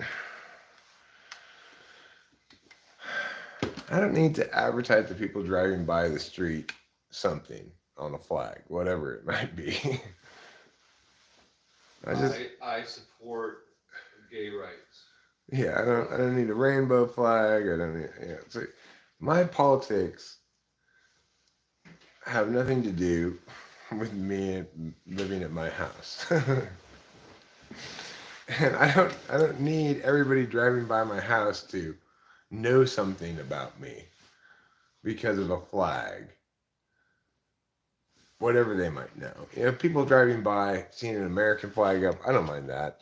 I'm a proud American, and there's not much meaning to take away from that, except that this guy's not an America hater, But if I were to put up a California Republic flag, I'd be saying I don't support the state of Jefferson. If I were to put up a state of Jefferson flag, I'd be saying I don't support the California Republic. And if I were to put up a "Don't Tread on Me" flag, I'd be saying I'm a libertarian. I'd also be saying that with a State of Jefferson flag. So I'm just as happy to not have a flagpole because I don't really want to box myself like that with a flag representing who I am and what I'm all about and everything, you know? That's not what my house can speak for itself. I want to make this place look nice, you know? It already looks nice, but I want to wash the garage door off. It's got this brown clay stuff that gets on it when we wash the little wilderness car off. I want to wash the little wilderness car off. Yesterday, we rode it wet and put it away dirty. So, cause I just didn't feel like cleaning it off when we got back. But I'll probably get out there and get it with the hose at some point today or tomorrow. And I'll try to clean off the garage door at the same time. And then when we get away from some of this snow all around everything, then I really want to get to painting some of the spots outside where the paint's chipping away. And there's a couple spots inside as well where there are scratches and stuff that I want to paint over. That inside stuff I'll probably get on here pretty quick. I'm feeling it at the moment regarding home ownership. And Cameron and I successfully determined that the problem was that top drain thing. And then Cameron pointed out I shouldn't have put the holes on top because then the shower water will get in there. But what I decided I'm going to do is I'm just going to caulk that whole thing. Like, yeah, we've still got that here. You want to go do that? Do you want to turn? Let's turn it the other way and caulk it just so it doesn't look weird. Okay. Yeah, Sure. we'll do that. All right. Well, let me go get a couple of tools then. We've got the caulking gun right here. I'll get the caulk. I know that my caulk was good, and I forget if I put it back in the car. Better to use one that's open. So let's use mine, and We're gonna use Cameron's caulk this morning. It's in the car. All right. Well, if you want to do that now or do it. Let's do it right now. I'm gonna get a screwdriver from the garage. The flathead screwdriver I used last time, which was a good screwdriver, seemed to work fine. The thing that's bugging me most right now, which is more maintenance neglectful, SI or SE polar? Probably SE polar. Because SI polar people, they write shit down, have reminders and stuff. That's not the right one. Where is the screwdriver I'm looking for? Is it a new driver you're looking for? No, indeed, it's as old as my knees, which are old as those trees growing in ancient growth forests. Oh yes, I've got a screwdriver. Here's my filthy little car. You can see it's got some mud on it. And the reason is because we drove on these muddy, snowy roads. It's a little sketch. I was afraid we might even get stuck, but we didn't.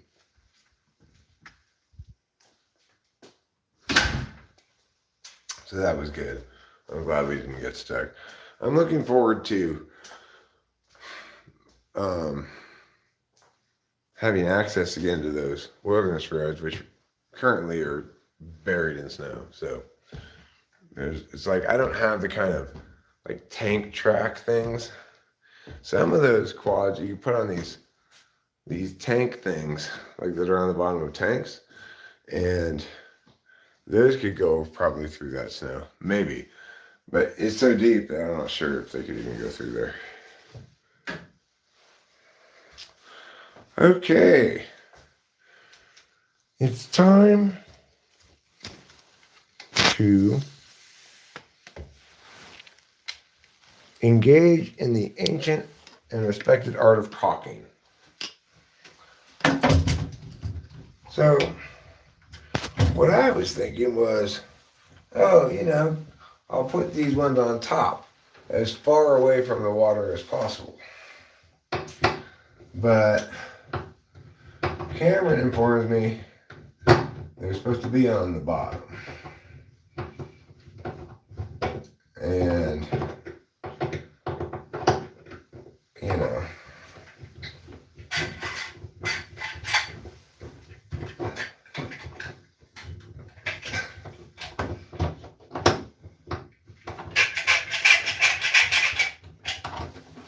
there. Okay, now they're on the bottom.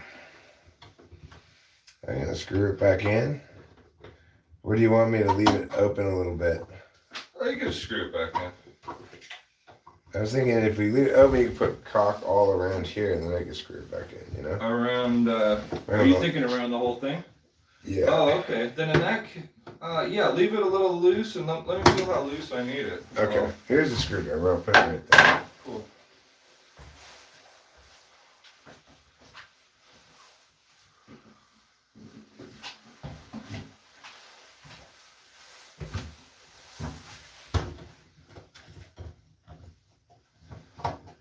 Yeah, it's good because it'll be able to get everywhere.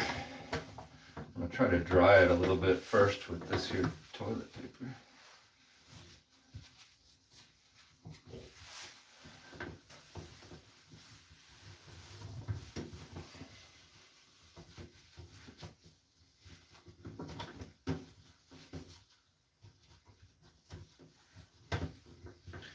You want to have a good, clean, dry surface. So that's what I'm trying to accomplish here. So it'll work like that too.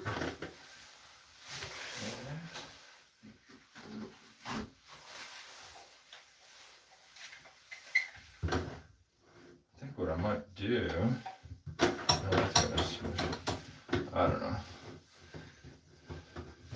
You can loosen it more.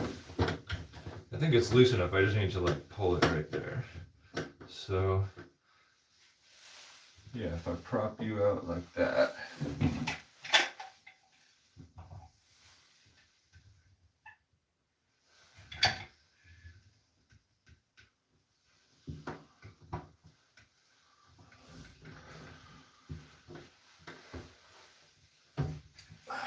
Okay, so it's turning, but that's not the worst thing.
This is a nice mirror.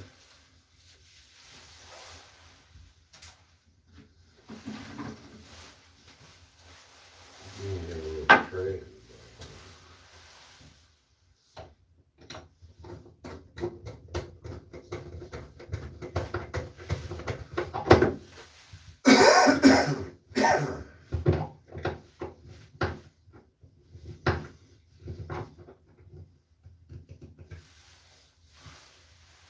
I'll give you that back.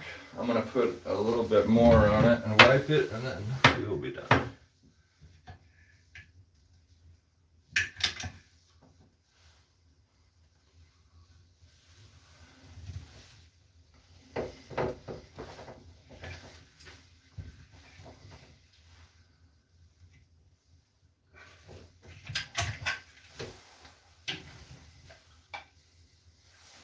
that. Mm-hmm. I'm like a surgical assistant. Mm-hmm. Sterilize the caulking gun. I'm good at this job. This job's easy.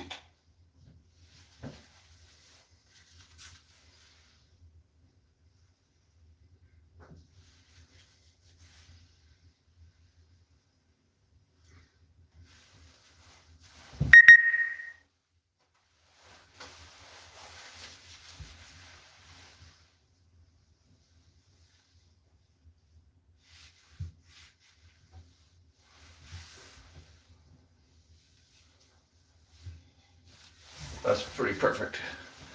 Cameron, you are really someone who knows his way around cock. You know, when you've got your own cock, what else are you going to play with? Well, whatever it is that one needs, Cameron has it in his car. If I needed a Geiger counter, I bet he'd have it in his car. Yeah.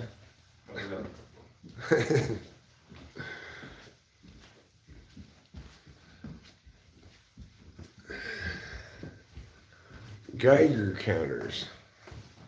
I believe they're responsible for telling us whether something is radioactive or not. Yeah. They make a little click, click, click, click, click sound. They're one type of scintillation counter. Oh, they're a subset of scintillation counters. I didn't know that. Now I do. These are the sort of things I learned hanging out with Cameron. I tell you what else I learned hanging out with Cameron that was very useful. I learned that if you're running your defroster in the car, you should run the heat defroster with the air conditioning on. And the reason is because then your windows don't steam up as much. Also, you've got to put a nail or a screw in the caulk so it doesn't dry up. Yeah. That's why I'm still so virile at 51. Every night before I go to bed, I put a screw in the caulk.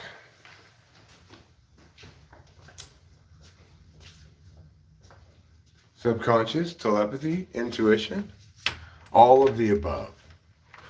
Plus magic.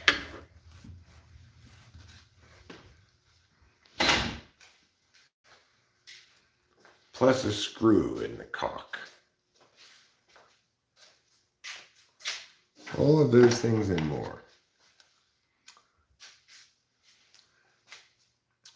Okay.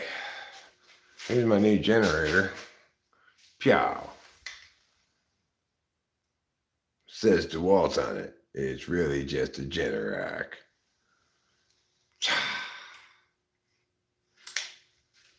Here's my snowblower. Pyow! Gonna blow some snow. This is cool, this part. I like how this turns any direction you want. Turns any direction all the way around.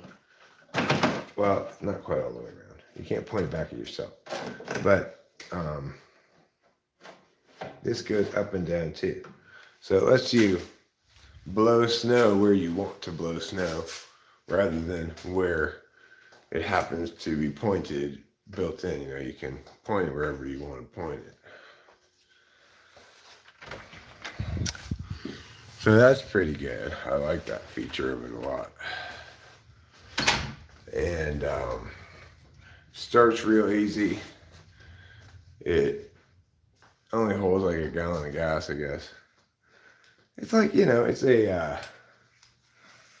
like a lawnmower kind of, basically. It's basically the same concept as a lawnmower, except instead of blades that cut, it's blades that scoop and throw. Scoop and throw. Scoop and throw is the new kids game that's sweeping the nation, in which people scoop and then throw a pile of something. The snow moving challenge. It's the Could be for kids. The scoop and throws TikTok challenge. How much snow can a 5-year-old throw? How much snow can a 6-year-old throw? And everyone could have their own age category. How much throw Blades that yeet. Fantastic, Oflamo. They're yeeting blades. Does that mean that they get tossed? Yeah, Get thrown? yeah. Nice. Okay. Yeet is a contemporary youth culture word meaning to toss away from you. Does that come from some sports thing or? Now, I comes from this video of this girl in high school taking like a piece of trash and saying "yeet." Really? Yeah. This is, and oh my god, I am old officially. But for $2, I'll eat that. I like "eat" a lot. I think it's a great word. What moves more, 100 shovels or one shovel worth 100? It would definitely be 100 shovels because you have 100 pairs of muscles presumably to use them, rather than one super muscly guy lifting 100 shovels worth of snow at once. Well, I guess that's what Chad was doing yesterday. Is he was lifting 100 shovels of worth of snow in one big scooper scoop, Yeah. because he brought with him yesterday the scooper machine, and it was perfect. It did a great job. I was expecting him to bring a plow of some kind, but he brought a scooper, and that was probably better because it let him dig out just a straight driveway path without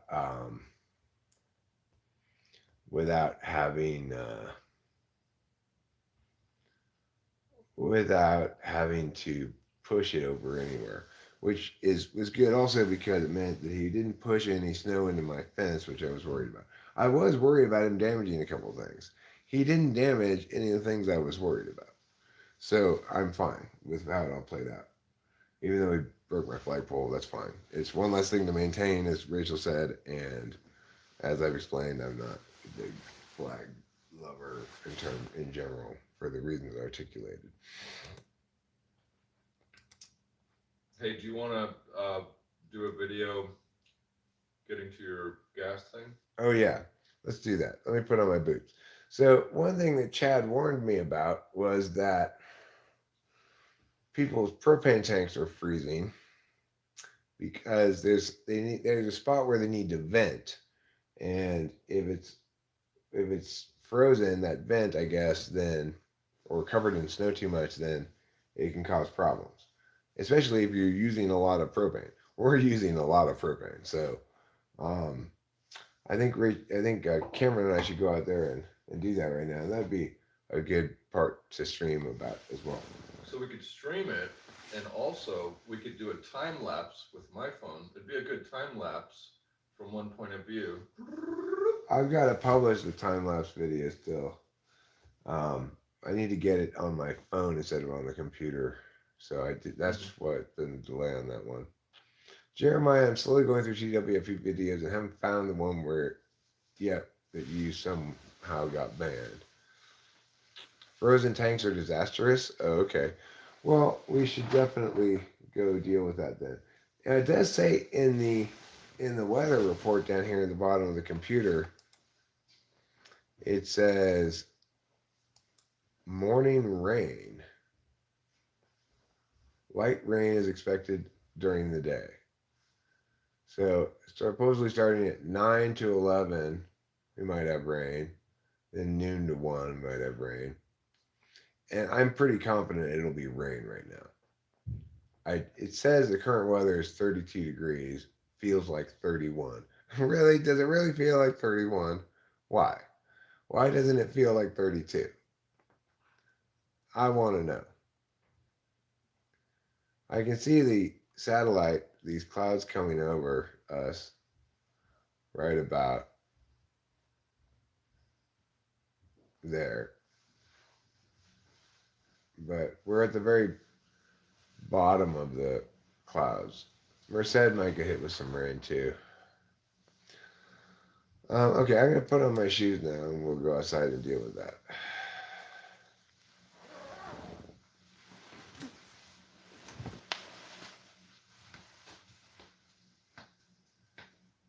So, do you have any? You figure just shovels for this?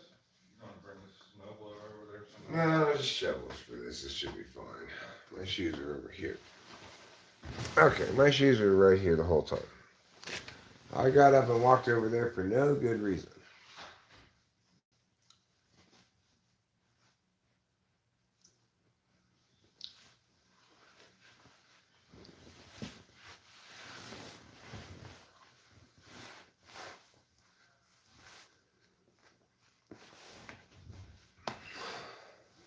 I'll try to find that screen at some point, Jeremiah Fix, where it lists all the people who've been banned and you can remove people from the list. It exists somewhere. I just can. It always. I can never find it. But I can find it. I just have to do a little TE, figure out how to find it and stuff. And you know how I hate TE. The thing I like least about it is the following thing. When you're trying to TE something, there's no guarantee you're going to be successful. All the time you put into it could just be wasted time and you have no solution at the end. I hate that part. But as far as order of operations go, I need to call the CVS in Oakhurst first to find out whether my doctor sent in the Adderall prescription. And if he did, to find out whether they actually have it. Because when Rachel and I went in there 2 days ago, they didn't have any. And they had too little of it to fill my prescription. So if in fact that remains the case, then I'm going to need to call my doctor back and make some kind of a phone appointment and say, I want you to put me on Vyvanse instead. Give me some words to search with. Like, how do you unban someone on your YouTube channel? That's what I need to Google. But I just haven't gotten around to it yet. And then there's some page of instructions that'll tell you where it is on the back end of the YouTube channel. Like what tab do you hit, what button you hit, and stuff like that to get where you're going. Okay, so the tank's over there. That mound of snow is the tank.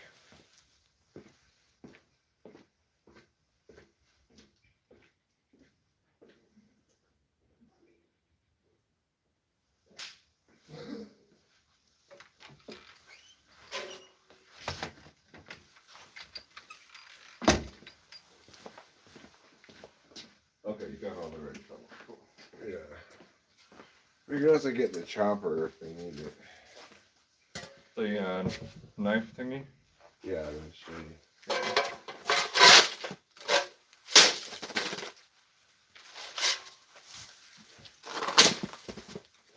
I mean, keep turning that camera a little bit. So. Let's see.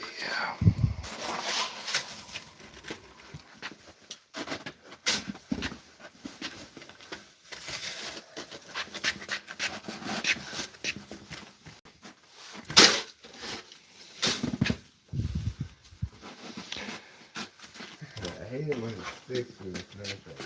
I have to back up a lot to get you in full frame. Do you want full frame or No, close? Well, that's fine right there. It's fine. Okay.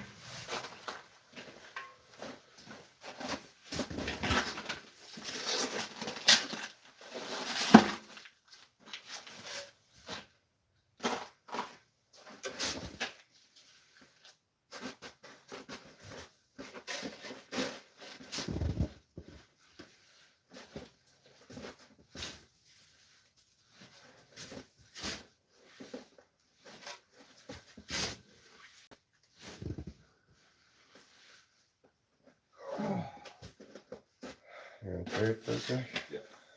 Yeah. It's tiring snow, shoveling snow.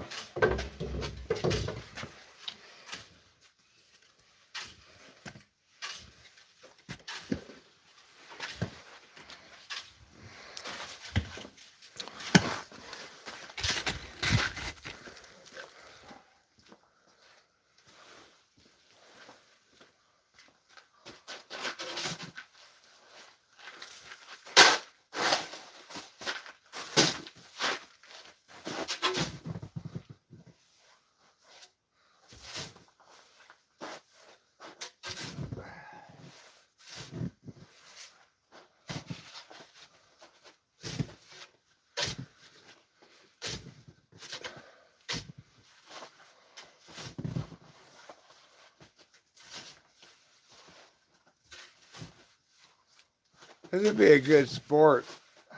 Snow shoveling races. I would, honestly. Yeah. You could line up a bunch of people here and see who can shovel to the tree over there fastest. Totally.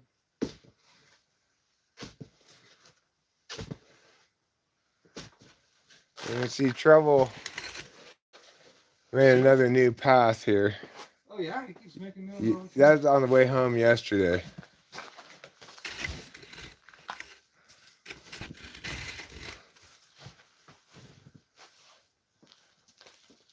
What's the pain is this thing ices over Yeah, and weighs 50 pounds. yeah, I know. Oh my god.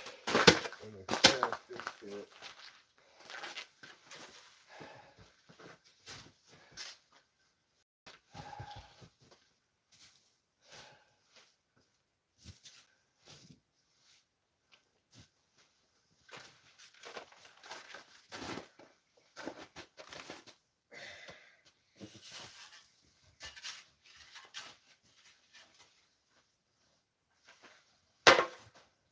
We should probably keep the ice off this thing too right here.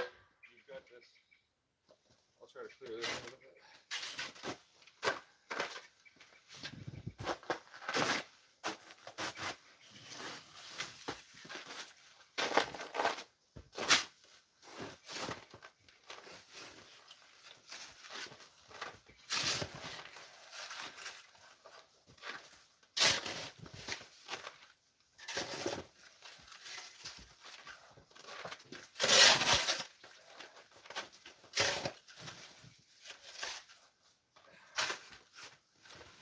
This is your gas line going into your house, and there's a gas regulator.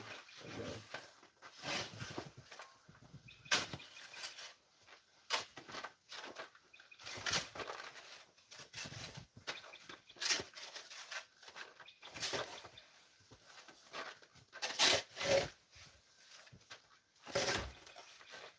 This shovel keeps getting snow stuck to it. What's that? This shovel keeps getting snow stuck to it. Yeah, it's like we need to WD-40 it before we get it stuck. Or we need to blowtorch it. But it take a lot of gas.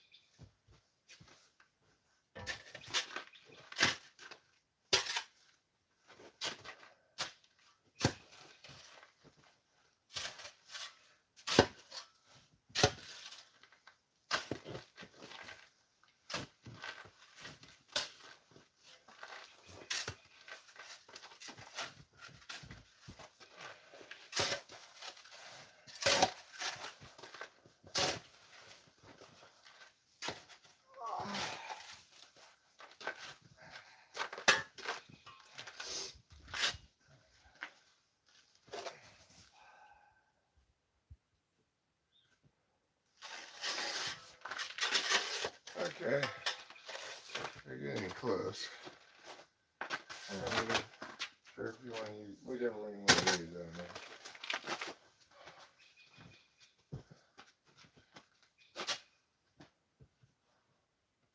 Do we want to, because if this is here, do we want to carve around that way? It's going to be a pain. I could cut those branches off. Which they probably break off. If you don't mind losing them, we'd probably break those off and just do it from right here. Or, I don't know, it's not that bad. It's fine. You just push them to the side, kind of, maybe. Yeah, it'll be fine. So let's see, do we really need to dig this? Let's just walk through this.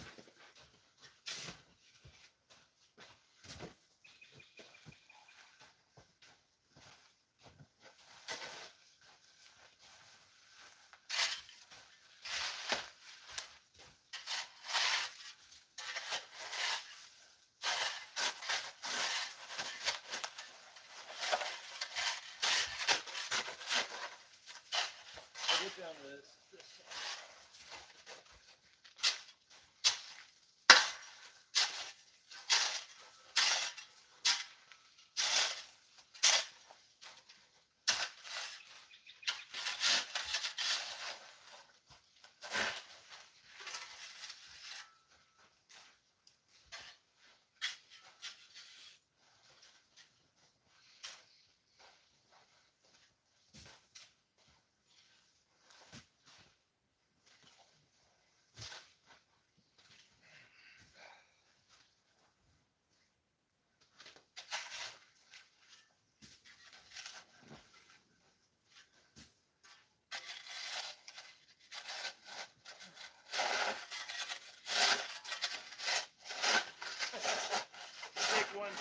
go down to your knee. Nice.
You want to take this one? This one's probably easier over there. No, this is better. Okay.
I'm gonna get this one branch right here Yeah. with the loppers. I'll be right back.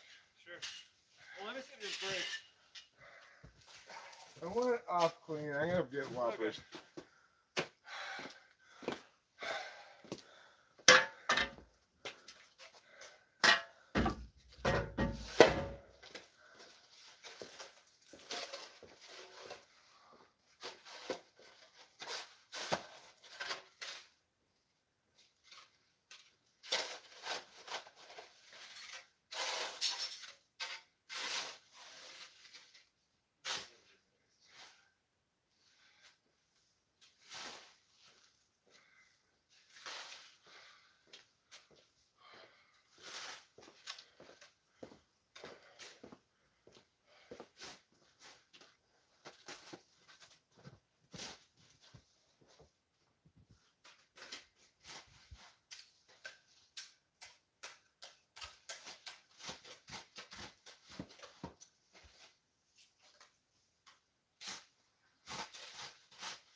to get in there now.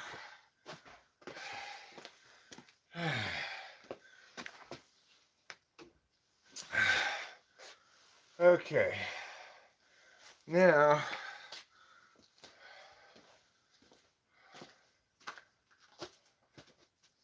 come back here to this shovel.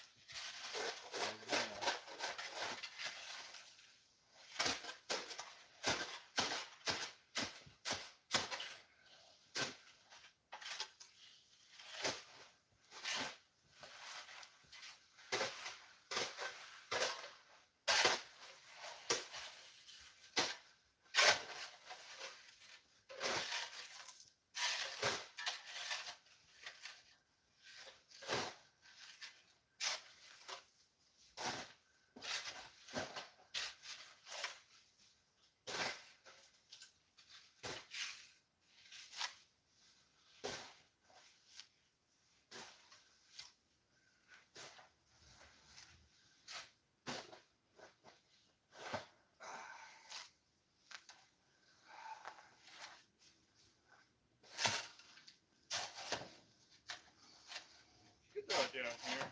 Or whatever's easiest for you.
If you want to do this does it good.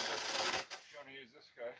I'm gonna try to put out this thing right here.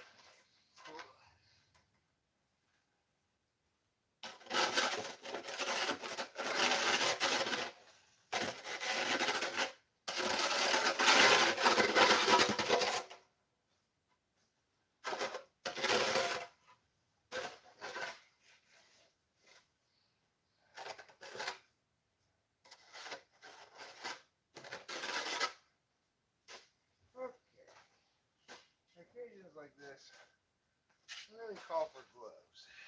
Yeah. Oh, there's also the chopper right here if you think it's useful. Cool. Okay, I need to go put some gloves on. Sure. I think we're about done anyway, honestly. Okay, cool. I don't think we really have to. I think we're about done too. Yeah, no, we don't. I'll just clean a little for this and we're good. So, this is what it looks like now that we're done. We got it pretty well cleaned off.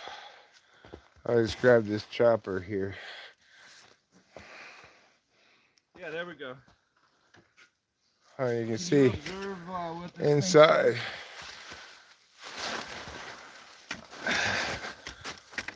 Just maybe take a picture of what that says now, which who knows what that means. Says 20. You got a good video picture or something of it? Yeah, well, hopefully. Tell Winston's mom to write it down. I think he said it's like 22. I think it means we're low on propane already. I have a photo of it when you got it filled, so it's good to be Okay, aware of it. cool. So, okay, one of the viewers write it down. Oh, no, We're on a live stream. I can check it again. It's like 22 is what it's at. So I guess we need to call JS West and get our propane refilled again. I have no idea how they're gonna get down there. Yeah. Hopefully it. I bet they've got it. Well, I don't know. Hopefully it lasts another week or so. As long as it lasts another week or so, we're fine.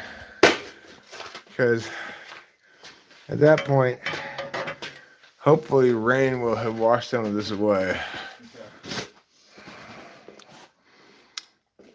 If not, then I'm gonna have to work that path.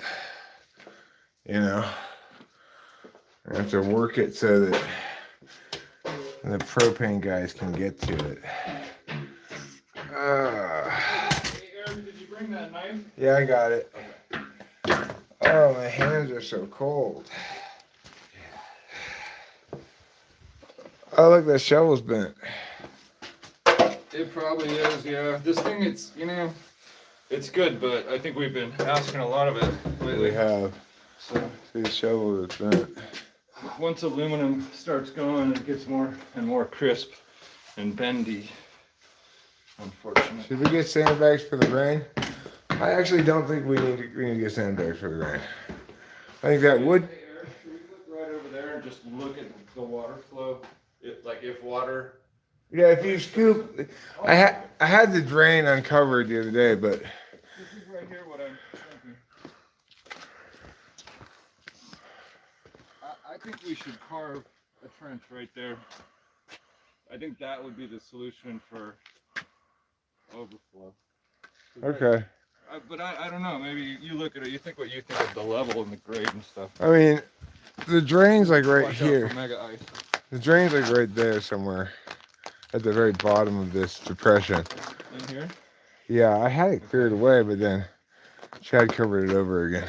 Well, I guess if water came up to the lowest part of your garage, which is this, it's also going to be melting snow there and probably find its own route. But that's all I'm thinking. I mean, it's got a little hill coming up to it, you know? Yeah, it is. Water would have to be this high, and then, you know, that means it would be here and just it would go through there. But it's the only one, Chad. You know, Yeah, I mean, the thing is, if the water's that high, it means the snow's being washed away. Okay. And in that case, I'm not worried about it.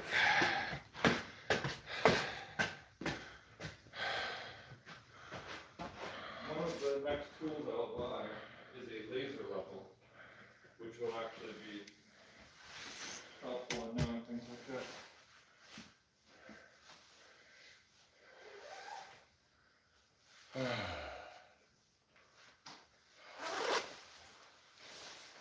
What? 22.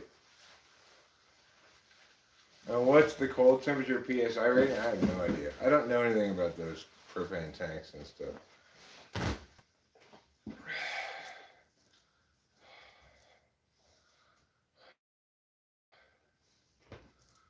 But I am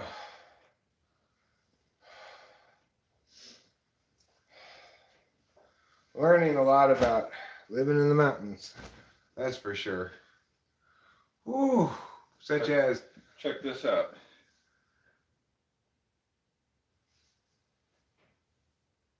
bro. Pyow. That is sweet.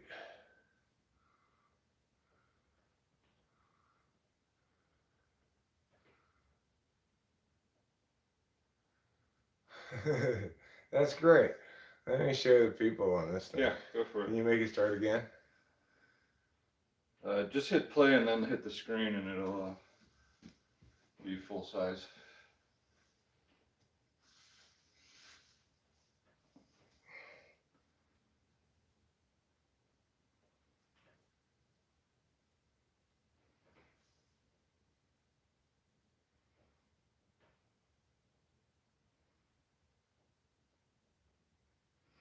Pretty cool, huh?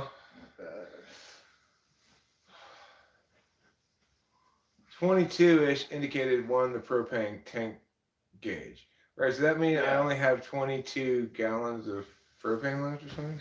I'll look up the picture of when you got it filled last time. I think it's 22% is probably what it means, because I think it went up to 100.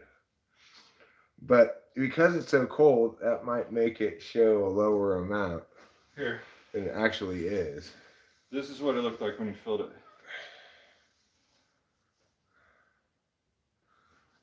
I need my glasses. Cameron, can you believe Cameron took a picture of it when course I when did. filled it? It was at 80. So you've used 60 numbers. I've used 60 numbers or something. Or, however, it's also the case that it may score lower because it's super cold. You know, if it's measuring PS, if it's converting like some sort of internal pressure to amount of propane, Yeah. then that's going to be affected by the temperature.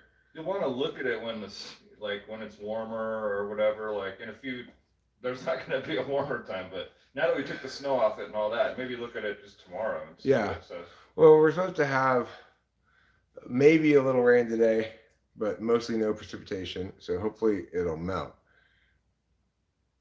Oh, ooh, that can't go on the short speed, Winston's mom, because it's horizontal video. If Cameron sends it to me, I'll publish it as a regular video, maybe with a little do do do do do do do do do song in the background or something, you know. Here, I'll email it to you. Sure. Oh, Eric, put on gloves when you shovel snow. My fingers are all tingly and burny. Oh, so cold. Ow. Keep some gloves by the door. That's Yeah, I got gloves right here. I just didn't put them on. I walked past 3 pairs of gloves on the way to do that. Oh,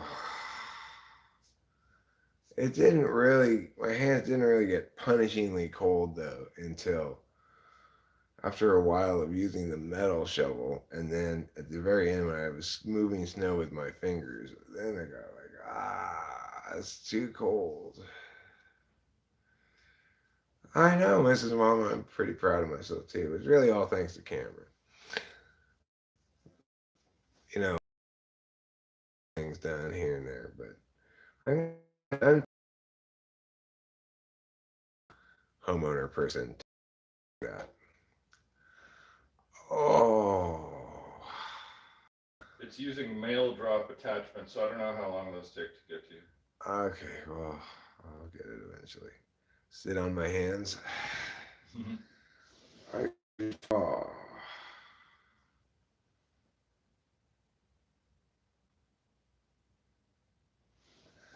Yeah, well, especially the metal part. If the metal part's heated, then you could scoop without worrying about the snow sticking to your shovel. Which definitely seems like a big advantage. Just reclaiming my fingers now. I think it wouldn't hurt to hit that aluminum shovel with WD-40. I don't want to get all WD-40 all over everything. Oh. Ow.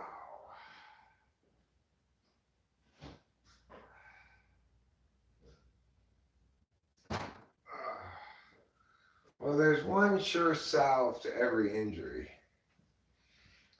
And that salve is Kern's guava nectar. A taste of Hawaii anytime.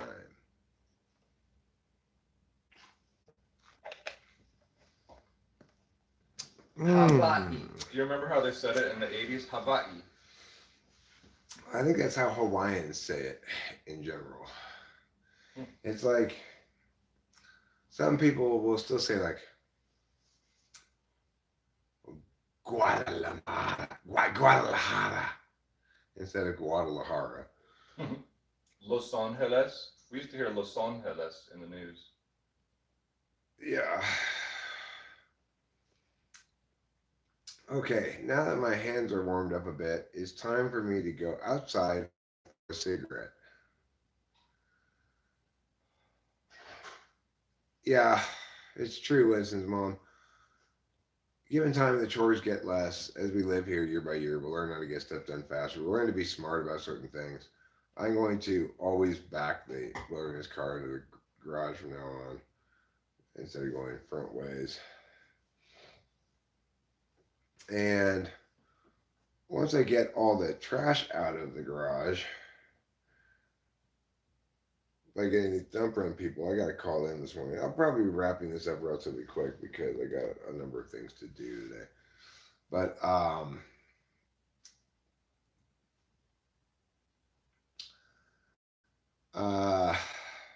might even end up putting the car in the garage for this upcoming storm. That's a damn good idea. Because I can fit both if I. So then I will back both of them into the garage, and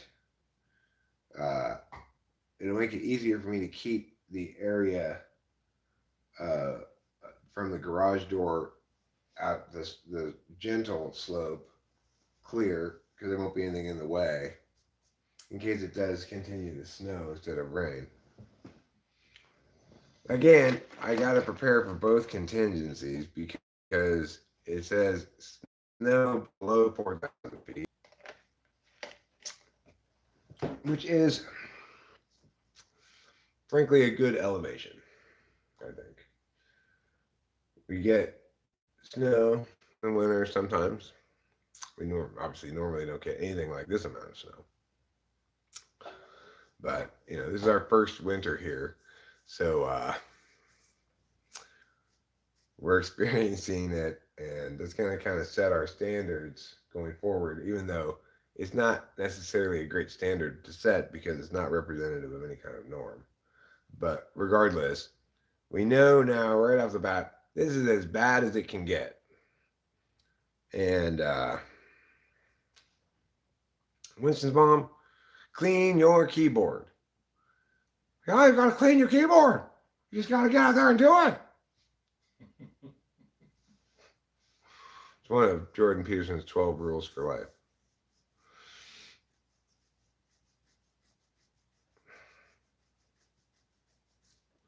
Okay, so now it's time for a final cigarette, and then I'm going to wrap up this stream. I am very happy that Cameron and I, mostly Cameron, caulked the thing upstairs, that circle overflow drain. And I'm very happy also that Cameron and I got free the propane tank so that it doesn't freeze and cause us problems. We might walk around your whole house. We might just walk the whole thing. Maybe your dryer vent needs to be cleared or something. Not a bad idea. Not a bad Check it out. idea. I know the dryer vent's clear because I can see all the steam every time the dryer is on. You just want them on some snow pile to get to the point that if it backs up, then you literally are going to be having an issue. Yeah, well, that's how the engine light came on, as the exhaust pipe was stuffed with snow. All right, so I'm going outside to smoke a cigarette now, and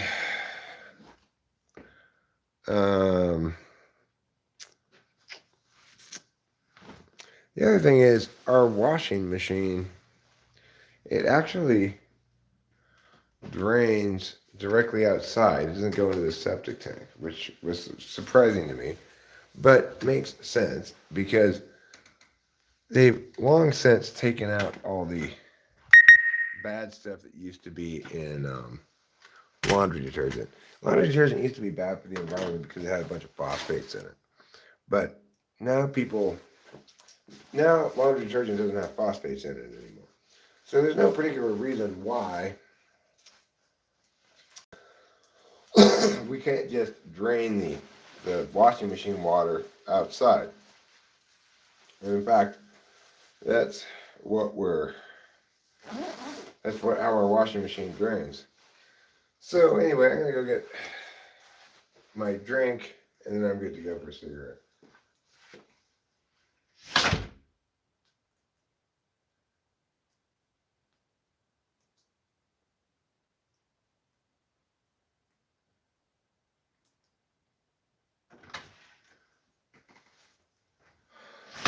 People definitely do underestimate ISTJs. Another thing I learned from Cameron, it's like somebody's asking me, like, tell me something you've learned lately. Well, I learn all kinds of shit, but it's not what they want to hear, right? They want to hear something you learned intellectually that proves that you're not the smartest, Eric, or something like that, you know. But things I learned from Cameron all the time. Like he taught me how ladders stand up on their own if you stand them the right way. They're designed to stand up this cool, magical way, you know, that I never knew about. It's like little tips you never heard of before. Like run the heat when you're running the hot defroster on your window, run it with the air conditioning on, and it dehumidifies your car. And it works beautifully. It's like none of the other windows get foggy either.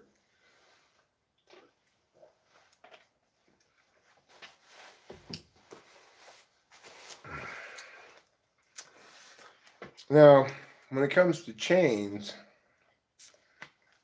I've got way better chains than Cameron has. Cameron's chains require Cameron to put them on because they get so tangled up and twisted and shit. My chains are actually really good. I'm happy with them. They're easy to put on and easy to take off. I don't even have to drive the car at all to put them on. And taking them off, I just have to unattach them in the 3 or 4 places, and then just drive forward and off of them. That's it. So, like, I had put my chains on yesterday to get out of the driveway initially to make sure I could get out of it. And then I took them off before we went to dinner. I just came out here and took them off real quick myself. Wasn't a problem. Wasn't a challenge. It didn't need Cameron's help. So that proves that my chains are better than Cameron's, because Cameron's chains, I could not for the life of me figure out how to put his chains on. He had to put all his own chains on and take them off himself because they're too hard for me.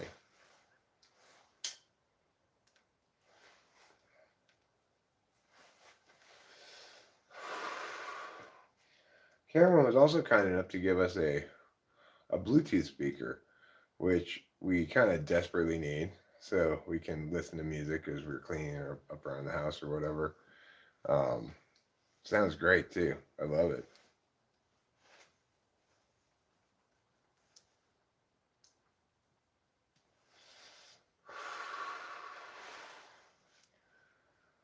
Well, so far so good this morning. No precipitation. Evidence of some falling either early yesterday morning, late last night. These little snowballs everywhere. It's like a combination between snow and hail.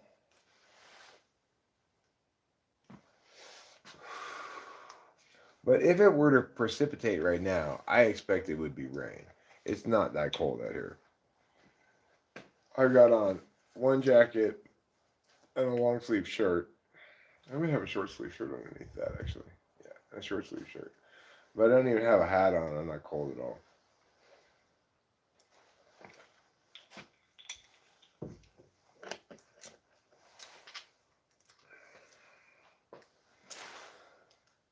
And Trouble went off to work today without much hesitancy. Like, he wasn't like, oh, let me go out. No, it's still too cold. Oh, let me go out. No, it's still too cold. He went out like the second time. Well, he went out the first time, and then he came back in once, and then he went out for the day.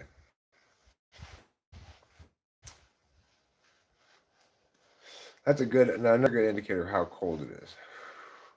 Because you can't really trust the number on the weather thing on the TV, on the computer, because it's always saying it's like 35 degrees right now. It's not 35 degrees. It's warmer than that. It's like 42 or something. I can just tell now what's cold and when it's pretty cold and when it's not cold. Like, this is not cold. It's too cold for me to go out in shorts and a t-shirt, obviously, but this doesn't count as cold. And yet I'm surprised that over there, it's not slush, it's ice. That part of the driveway gets super icy. This part, where it's flatter, it's all slush and water. So I don't know why flatness has anything to do with whether something's icy or slushy, but apparently it does.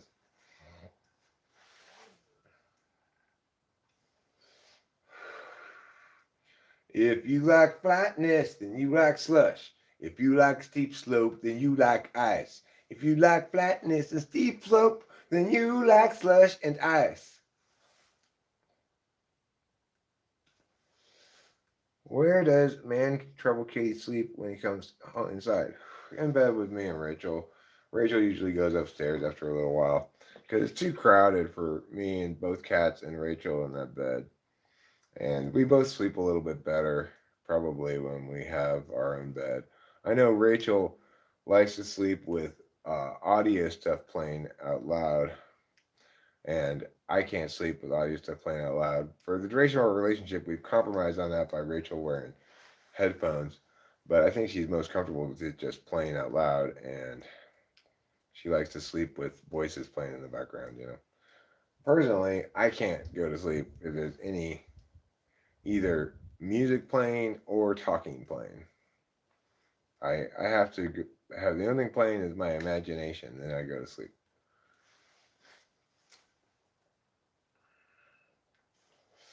I've been going to sleep the same way since I was a little kid.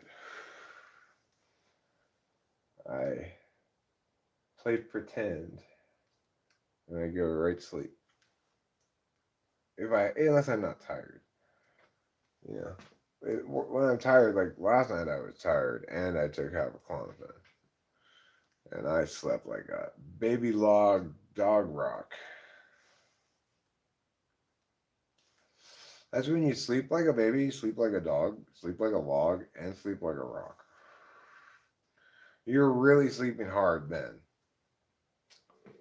Yeah, I had to get up a couple times to pee, as always, but instead of going and getting a snack or anything, I just went right back to bed. I was just like, honk, woo, honk, woo.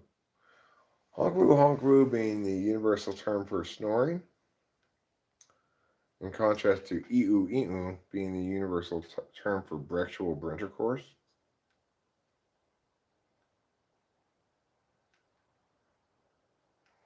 Yeah, I think so too.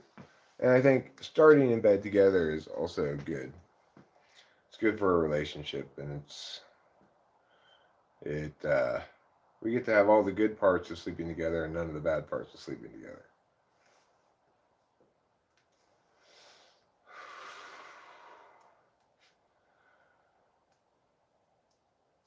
And you know, it's a joy to see Rachel occupying and owning her own space and doing what she wants in her room and stuff like that, you know. I don't really need a room because, like, the garage is my room and the living room is our room, but, like, you know, I don't, I don't like to have the kind of objects I have go in the garage, you know, by and large. I could conceive of myself, you know, turning part of the garage probably in like a recording studio or something. Conceivably, I could do it in the black room, or the blue room. Currently, Rachel has the blue room as her package processing room, which is not in a terrible lighting right now. In fact, if Cameron and I are going to do something else before he leaves, I don't know what time he wants to leave, but what I would suggest we do is change the light bulbs in the blue room because it's all stroby. If you had epilepsy, the blue room would be deadly for you. So I think we should change the light bulbs in there and see if we can fix that problem.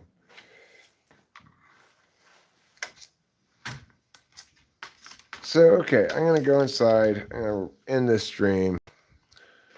And then I'm going to get to the business of the day. Probably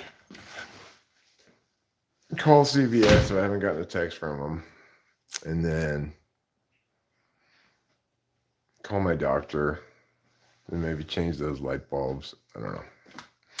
Okay. Yeah, surprisingly disturbing. It's like a horror film room with those stroby lights. I'm surprised you were able to be in there at all. I'm surprised you haven't brought a lamp up there of some sort. I guess we need to get more lamps. We only have the 2 in the master bedroom, really. Huh. Well, that's something we can do today. We can go get a couple of lamps, as well as we have to get that cable for the generator. That's the most important thing.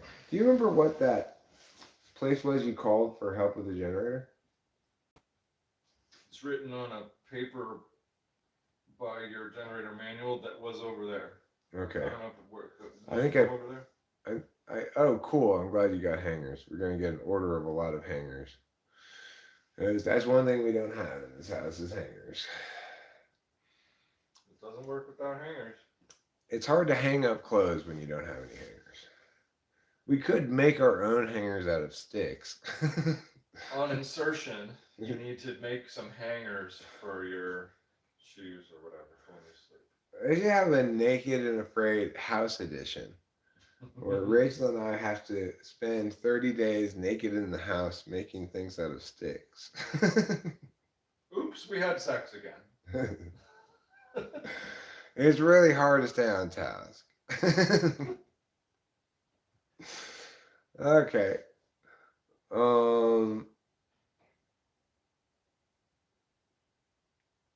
Yeah, we have the capacity to be warm and cozy again because we're no longer trapped in here, you know. Able to go out to town and have a nice dinner last night was a real morale fixer. For me, anyway, I'm thinking for Rachel too as well. Is that we were starting to suffer from some serious cabin fever, and I kept finding myself singing that song. Why does nothing ever turn out like it should? Well, the answer is things are turning out like they should, Eric. You just have to be a little more patient. That's the answer. Things take a while up here when the roads are like they are currently, anyway. You know, our first deliveries in a couple of weeks came yesterday in terms of mail slash packages. Was there any mail in the mailbox, Rachel? Rachel went up and checked the mail last night.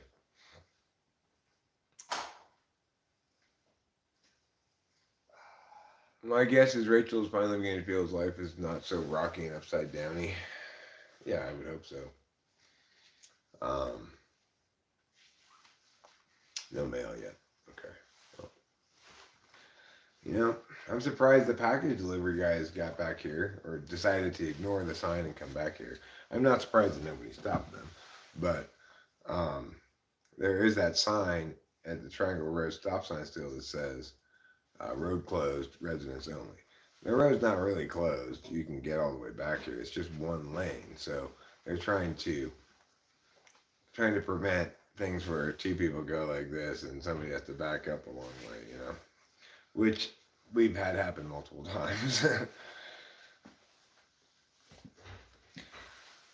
Okay, well, that's going to do it for today's stream. Thank you all for being here. If you found it dull, I apologize for my boringness. If you found it thrilling, you have a low standard for thrilling. And if you found it pleasant and acceptable, then mission accomplished. Have a great day, and don't forget to eat plenty of cheese.